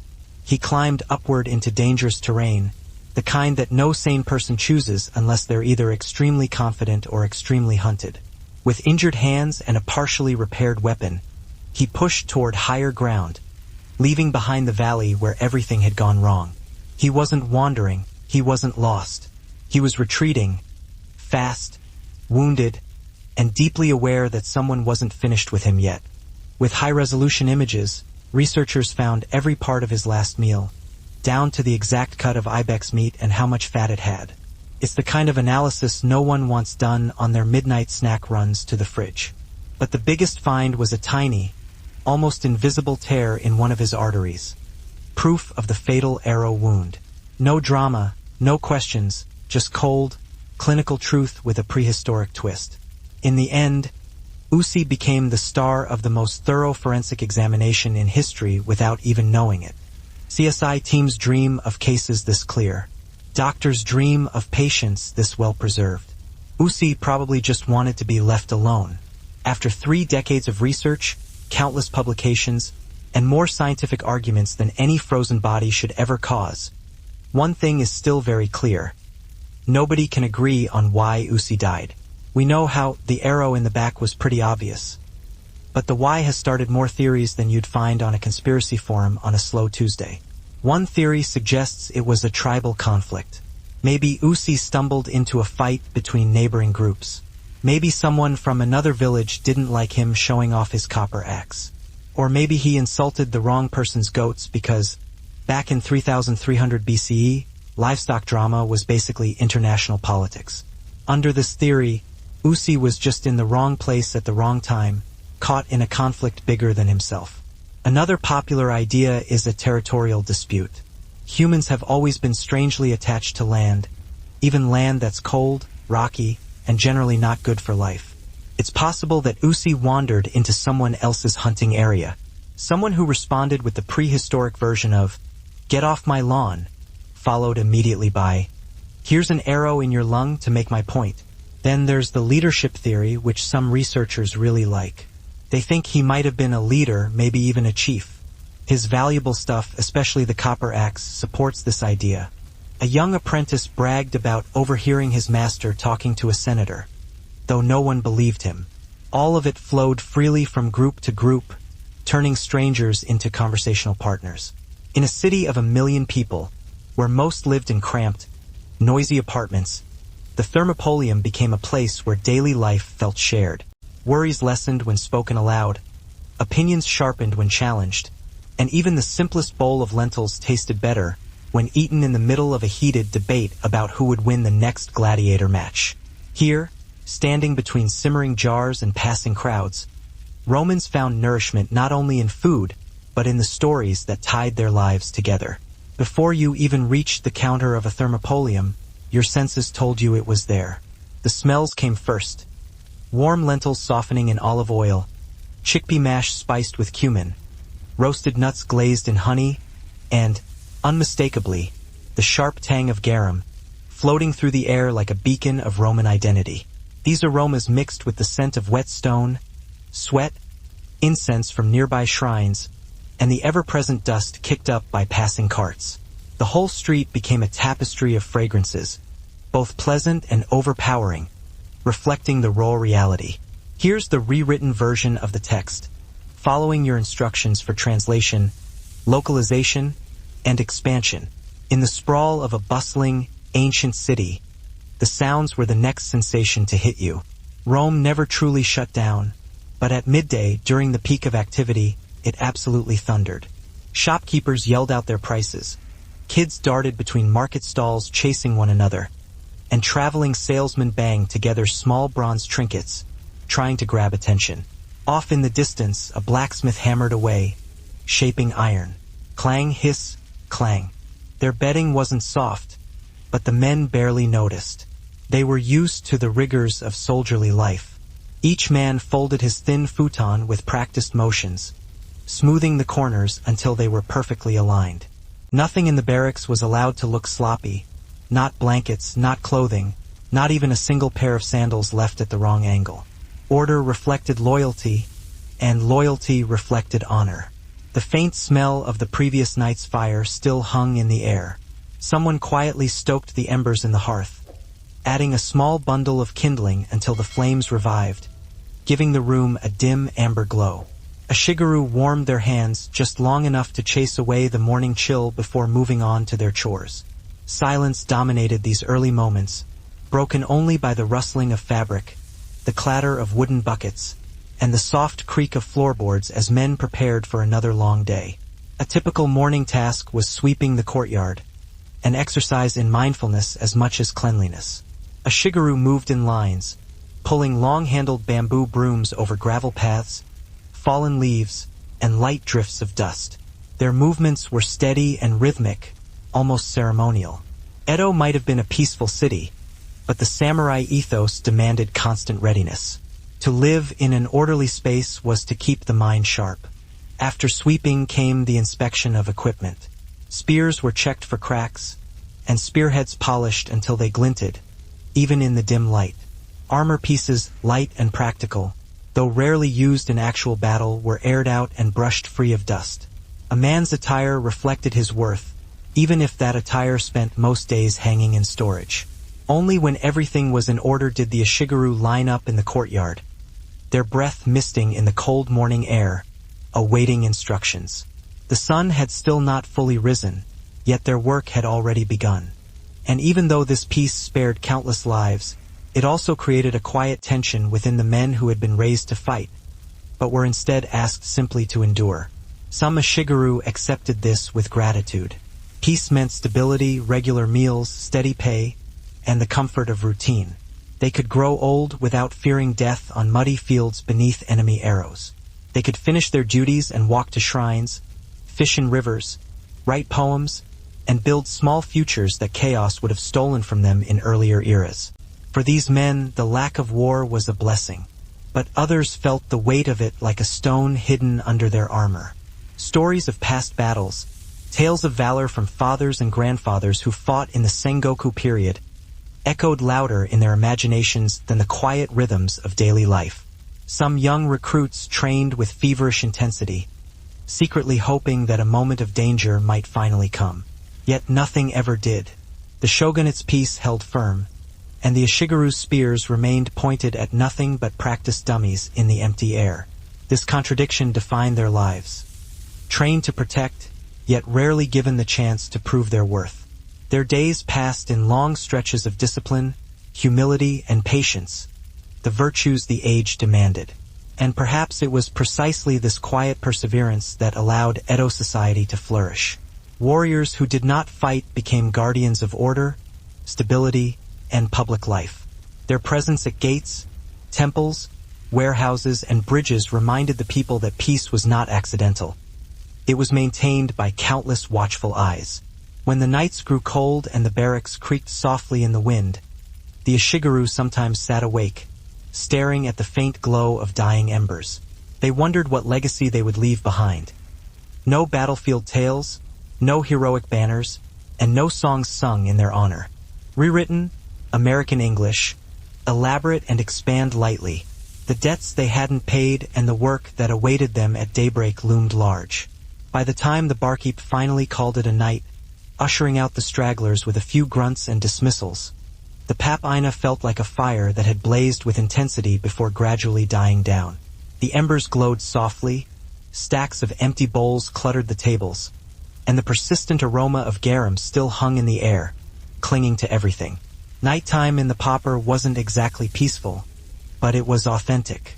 It was a place where the city shed its pretensions and took a deep breath, a little rough, a little ragged, but all together. A Roman Popper was so much more than just a building. It was a vital crossroads where countless lives intersected.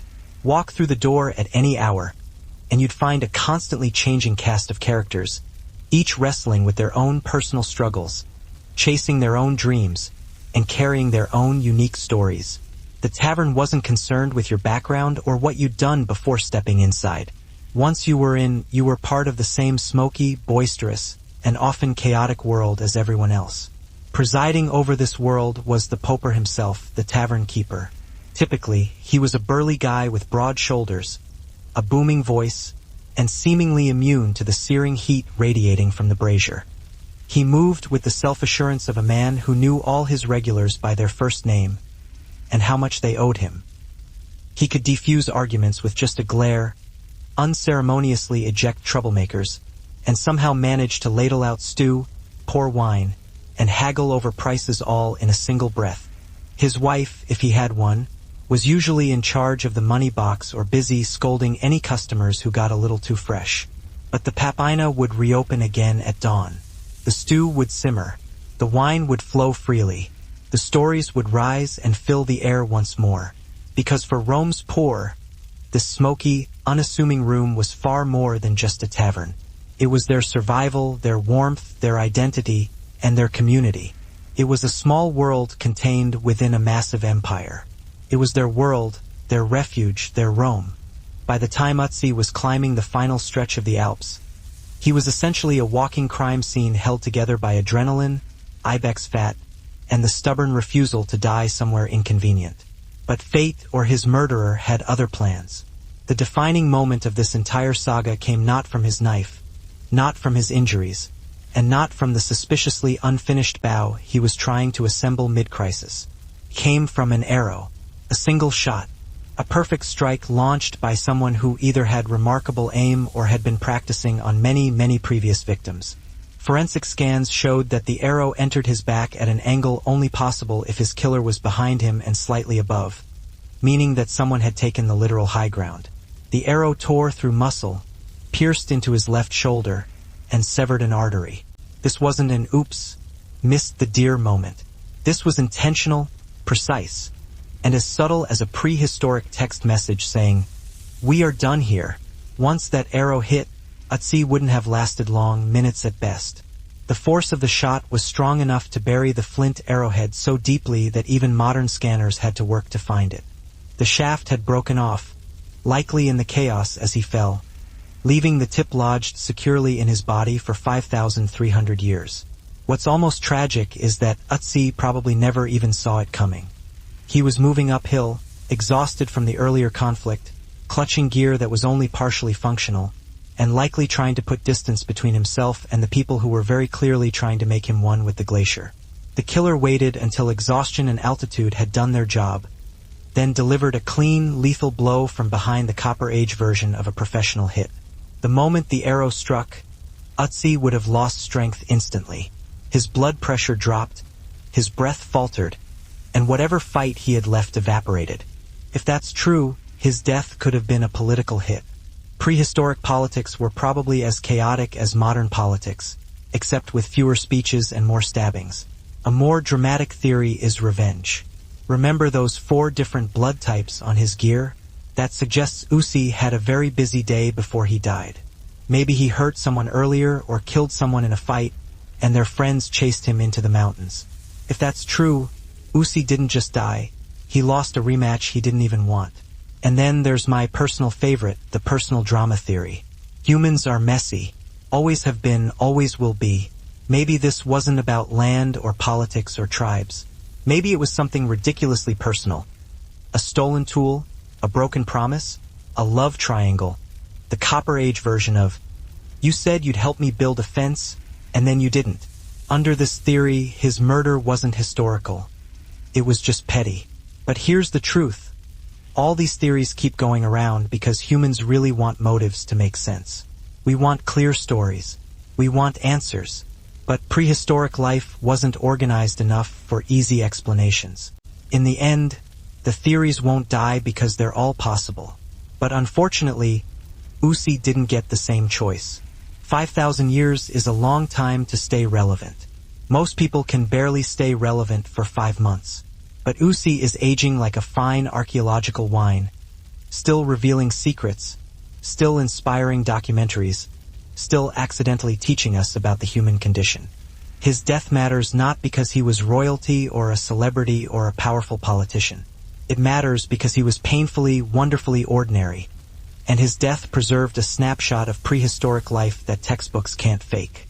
Before Ötzi, most of what we knew about the European Copper Age was guesswork based on pottery pieces, stone tools, and the occasional burial site that looked more like a pile of bones than anything with context. But Ötzi changed everything.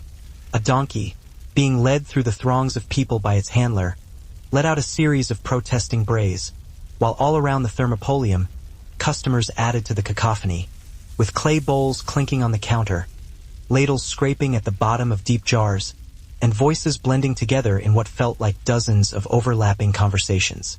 It was chaos, really, the kind of chaos that would overwhelm anyone not used to the Roman way of life. But to those who'd grown up with its rhythm, it felt perfectly normal. People were constantly moving. Shoppers with baskets overflowing with figs, soldiers on various errands, fishermen carrying nets dripping water onto the pavement, young apprentices rushing to deliver messages for their bosses, and slaves hurrying along, carefully balancing jars of water on their shoulders. Everyone seemed to be in motion, all except for the owner of the Thermopolium, who somehow remained steady amidst the whirlwind, stirring his stew, serving up bowls, making change, and barking out orders to his helper, all without skipping a beat. Street performers would occasionally jump into the fray, a flute player hoping to earn a few coins, a juggler showing off his skills to an impressed crowd, or a storyteller reciting some racy verses about the latest scandal. They added some flair to the street, giving customers something to watch while they waited for their food. The most remarkable thing about the atmosphere of the Thermopolium was the sense of shared space. There were no walls separating the diners from the street, no doors to muffle the noise. Eating there meant being a part of Rome's everyday life. Every scent, every shout, and every shuffle of feet became woven into the experience. Food wasn't just something to eat. It was something to live, surrounded by the raw, unfiltered energy of one of the greatest cities in history. In this chaos, Romans found comfort. Noise meant life, and life meant belonging. Such was the rhythm of a Shigeru life, quiet, disciplined, and rooted in the belief that even in peaceful times, a warrior must rise before the world. For all the discipline woven into an Ishigaru-esque routine, nothing grounded their daily life more than the meals that sustained them. Food in the barracks was simple, humble, repetitive, and utterly essential. It lacked the refinement of samurai banquets or the richness found in merchant households. Yet for the Ishigaru, these meals were the quiet anchor of every day. The morning ration was predictable. Steamed white rice served in a wooden bowl that was still warm from the pot. Rice was more than just food. It was the symbol of a domain's wealth, the backbone of the entire hierarchy. To receive a daily ration, even a small one, was a reminder that the Ishigaru served their lord directly. Every grain held meaning. Alongside the rice came miso soup, thin but comforting, made from fermented soybean paste dissolved in hot water. Sometimes it was enriched with scraps of tofu or pieces of green onion when supplies allowed. Pickles, ****, added a sharp, salty bite to each meal. Pickled daikon, cucumber, or plum. Their strong flavor cut through the plainness of the rice and kept the palate awake. Occasionally, dried fish was served chewy and briny, a reminder of Japan's reliance on the sea. On rare days, when the domain's budget permitted, or when the quartermaster was feeling generous, they received a small piece of fresh fish or boiled vegetables. Such moments were quietly celebrated, though never openly. Modesty was part of a soldier's character. Meals were eaten quickly and without conversation. Sitting cross-legged, a shigeru lowered their heads, not out of fear, but out of habit. Speaking during meals was discouraged. The food was meant to nourish the body, not distract the mind. And yet, in the calm of their long duties, in the loyalty they upheld, and in the quiet strength they carried through years of uneventful service, they shaped an era more profoundly than they realized. Their lack of battle did not diminish them. Instead, it made them the silent pillars of a peaceful age, warriors without wars, but essential all the same. Take a stroll down a narrow Roman side street, one of those tiny alleys where the buildings lean inward like they're gossiping, and eventually you'll find it. A popina, the beating heart of working-class Rome. You'll hear it before you see it. Laughter pours out of the doorway, mixed with shouts, clattering bowls, and the muffled thud of feet shuffling on worn floorboards. Push aside the wooden curtain or slip through the uneven doorway, and you'll step into a world that's completely different from the marble-clad villas and polished forums that usually come to mind when you think of Rome. This is where the real city eats. The first thing that hits you is the smell. A thick, smoky haze hangs in the air from oil lamps and small clay stoves. The aroma of cheap wine, sour and sharp, mingles with bubbling lentil stew and the unmistakable tang of hot garum, Rome's favorite fermented fish sauce. It sizzles in pans, clings to the air, and seeps into your clothes so deeply that regular customers carry the scent with them long after they leave. Some people joke that you could tell a man's social class just by the garum cloud surrounding him. Next comes the crowded chaos. A popina is small, barely enough space for a counter, a stove, a few shelves holding pottery, and a handful of benches crammed into the corners. Yet somehow 20 people manage to squeeze themselves inside, elbow to elbow, shoulder to shoulder. Alongside them, you'd find the laborers, the men who toiled on the docks, the carpenters, the porters, the bricklayers, and the construction workers, their bodies showing the wear and tear of relentless labor. Their tunics were often stained with sweat and grime, their hands calloused and scarred. They came seeking warmth, a few desperately needed calories, and that rare moment when the city finally stopped demanding something from them. They would lean heavily against the bar, let out a long, audible sigh, and devour their food with the intensity of people desperately refueling to survive another day. He collapsed on the stone and ice, face first, without even having time to turn around. The scene is haunting. A man frozen in the exact posture of his death, arms extended, body limp, knife still strapped to him, tools scattered in the snow he never meant to fall on. There were no final words, no dramatic last stand, no heroic retaliation, just a silent, sudden ending, the kind of death only a skilled assassin or an extremely committed enemy could deliver. Ötzi wasn't just attacked. He was executed. Ötzi's last moments were not glamorous. There was no dramatic speech, no heroic final stand, no ancient equivalent of, "Tell my family I love them." Instead, his final act on earth was collapsing face first onto a slab of ice with the exhausted grace of someone who'd simply had enough of the day's nonsense. After the arrow struck, he staggered a little farther uphill because, apparently, he believed that climbing higher would help, as if altitude had ever solved anyone's problems. The Alps were not on his side. The landscape was steep, the air thin, and Ötzi's blood was rapidly leaving the building like an unimpressed theater audience. His heart and lungs were failing, and any attempt to fight back, scream, or sprint was impossible. Physiologically speaking, he was out of moves. He fell forward, arms splayed, like a man who had been denied even the dignity of choosing a comfortable position to die in. Modern archaeologists found him in the exact posture in which he collapsed, not rearranged, not disturbed, just lying there with the defeated stillness of a person who thought, "You know what? I'm not getting up from this." One could argue that the glacier was both cruel and kind. Cruel because it offered him nowhere to hide, no shelter, not even a soft patch of snow to cushion his fall. Kind because once he was down, it embraced him with millennia of ice and said, "Don't worry, buddy, I'll handle the preservation." He wasn't just a skeleton. He was a whole human. Clothes, tools, stomach contents, tattoos, wounds, drama. He was the full package, the Copper Age influencer we never asked for. His death also made researchers rethink what they thought they knew about early societies. For years, historians painted prehistoric Europe as this peaceful, cozy time where everyone held hands, shared berries, and sang songs about togetherness. Then Ötzi popped out of the ice, tattooed, armed, injured, and murdered, and historians collectively said, "Ah, so humans have always been like this." He showed the brutality and complexity of early life. People fought, people hunted, people held grudges, and people did medical treatments that were advanced enough to make modern wellness influencers jealous. His tattoos proved early humans understood chronic pain. His gear proved they understood craftsmanship. His clothing proved they understood insulation better than some modern outdoor brands. Even his last moments matter. The arrow still stuck in him revealed early battlefield tactics. Ambush from behind.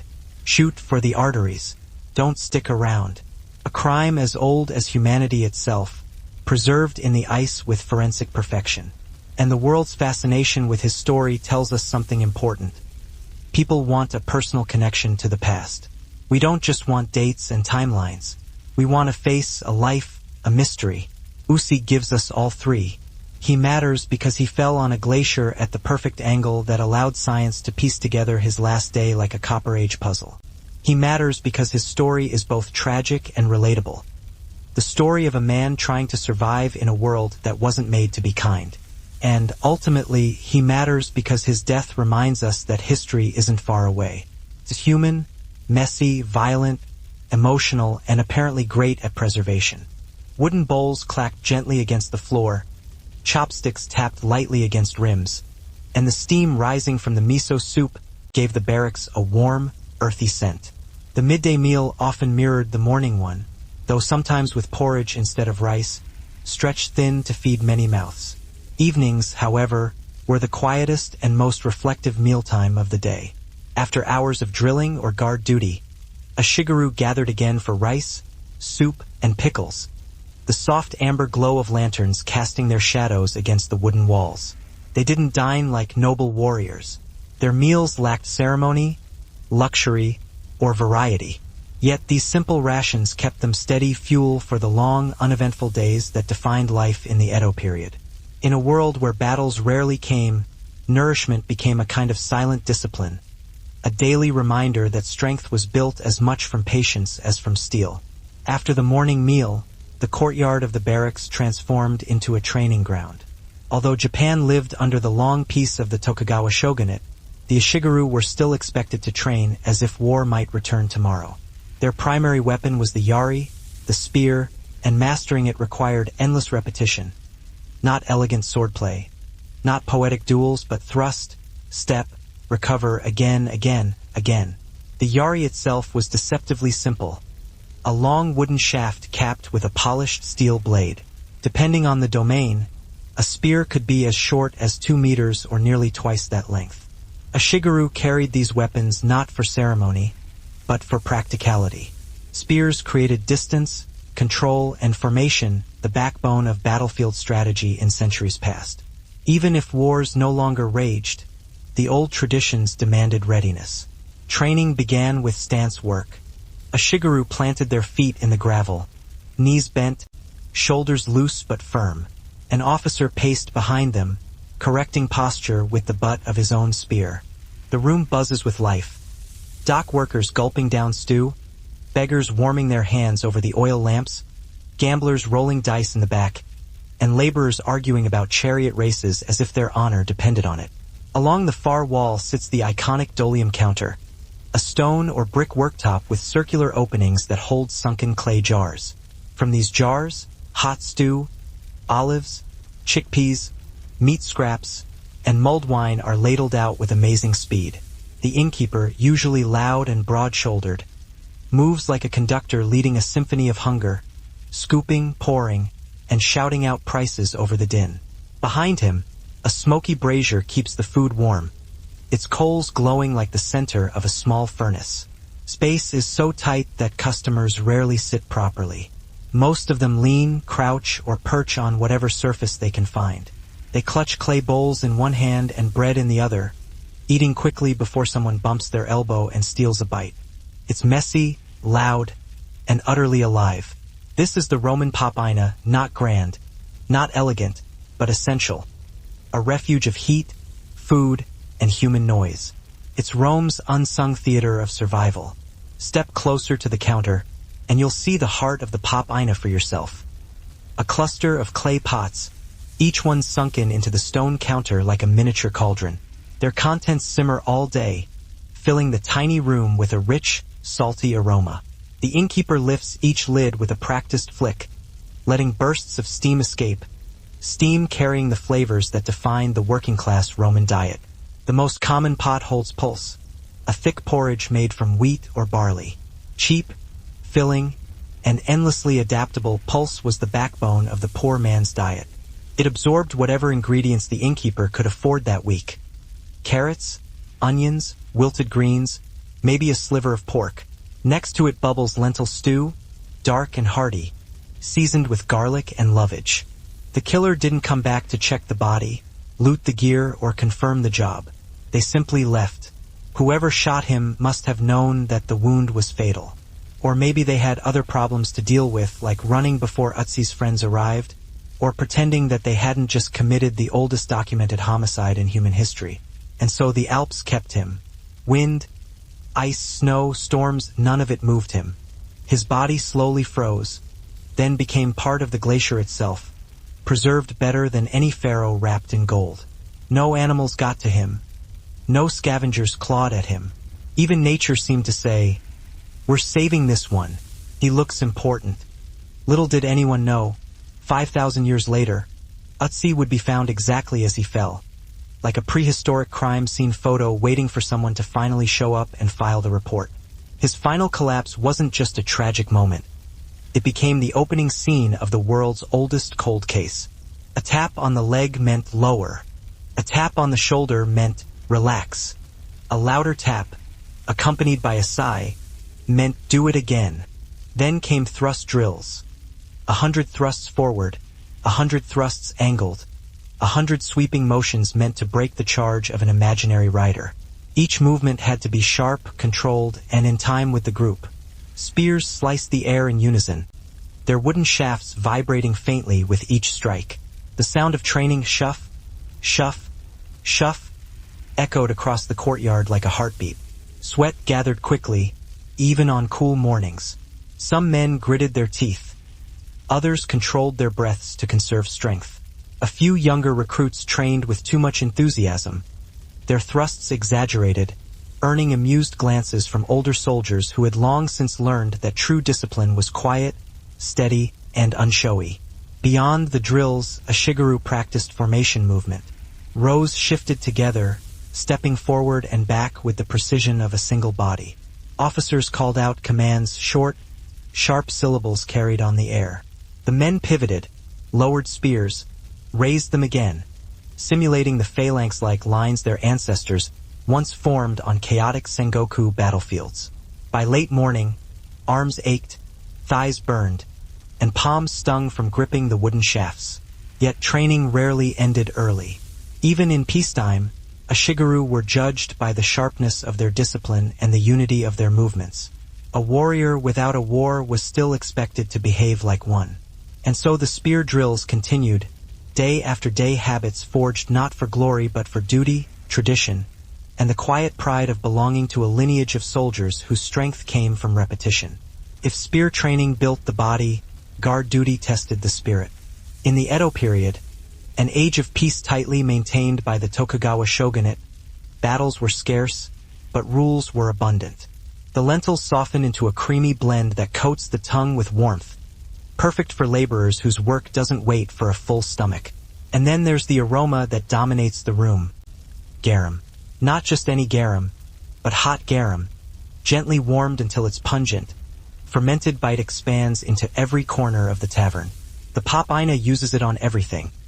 A ladleful over stew, a drizzle over bread, a splash in wine, even mixed into sauces for olives or pickled vegetables. It's Rome's universal seasoning, as essential as salt is today, but far more assertive. Bread serves as the Popina's unofficial utensils. Customers tear off dense chunks, dipping them into stews or mopping up stray streaks of sauce. The loaves are round, stamped with a bakery mark, and often slightly burnt at the edges, evidence of hurried baking in Rome's massive communal ovens. Other pots hold chickpeas simmered with herbs, pickled fish, and vegetables stewed in cheap olive oil. Some taverns serve a small amount of meat, but it's rarely generous. Scraps, trimmings, or cuts too tough for the wealthy. Still, when mixed with garum and eaten piping hot, even the simplest meat can feel like a feast. And then there's the wine, never served pure, but diluted heavily with water to stretch the supply. Purity is a luxury reserved for the upper classes. In the Popina, wine is a tool, something to loosen tongues, soften sore muscles, and briefly blur the harshness of Roman life. Behind the counter, the innkeeper keeps large clay amphorae leaning against the wall, sealed with wax and smelling faintly of vinegar and herbs. The wine they contain is often mass-produced, transported from distant provinces, oxidized by long travel, and cut with water scooped from the nearest public fountain. Yet regulars line up for it eagerly. They don't drink it for the flavor. They drink it for the warmth, camaraderie, and the few minutes of relief that each cup provides. The ritual is simple but essential. Castles, gates, bridges, storehouses, and official residences all required constant supervision. And it was the Ishigaru, the lowest-ranking warriors, who performed this long, monotonous watch. It was both an honor and a burden. Assignments rotated daily. One morning, a man might be stationed at the castle gate, standing rigid beside towering wooden doors, greeting officials as they passed. Another day, he might patrol the outer moat, listening to the croak of frogs and the distant hum of townsfolk, all while keeping an eye out for thieves, drunks, or suspicious wanderers. At night, he might guard the fire watchtowers, scanning the dark horizon for the dreaded glow of flames, the greatest fear in a tightly packed wooden city like Edo. Guard duty demanded stillness. Hours passed with little more than the occasional nod to a passing merchant or a quiet exchange with another guard at the end of a shift. The Ishigaru stood with spear or staff in hand, armor tied neatly, face set in a neutral expression that conveyed alertness but not aggression. Showing boredom was frowned upon. Showing fatigue was worse. The warrior ethos insisted on a calm, steady presence. Yet inside, their thoughts drifted. Some silently recited poetry. Others planned what they would do on their next rest day. A few daydreamed about earning a small promotion or distinction, though such achievements were rare for men of their rank. Many simply endured, knowing that their watch was part of the invisible machinery that kept Edo safe and orderly. Occasionally, something broke the monotony. A noble procession swept past in a blur of lacquered palanquins and colorful banners. A group of rowdy laborers needed calming down.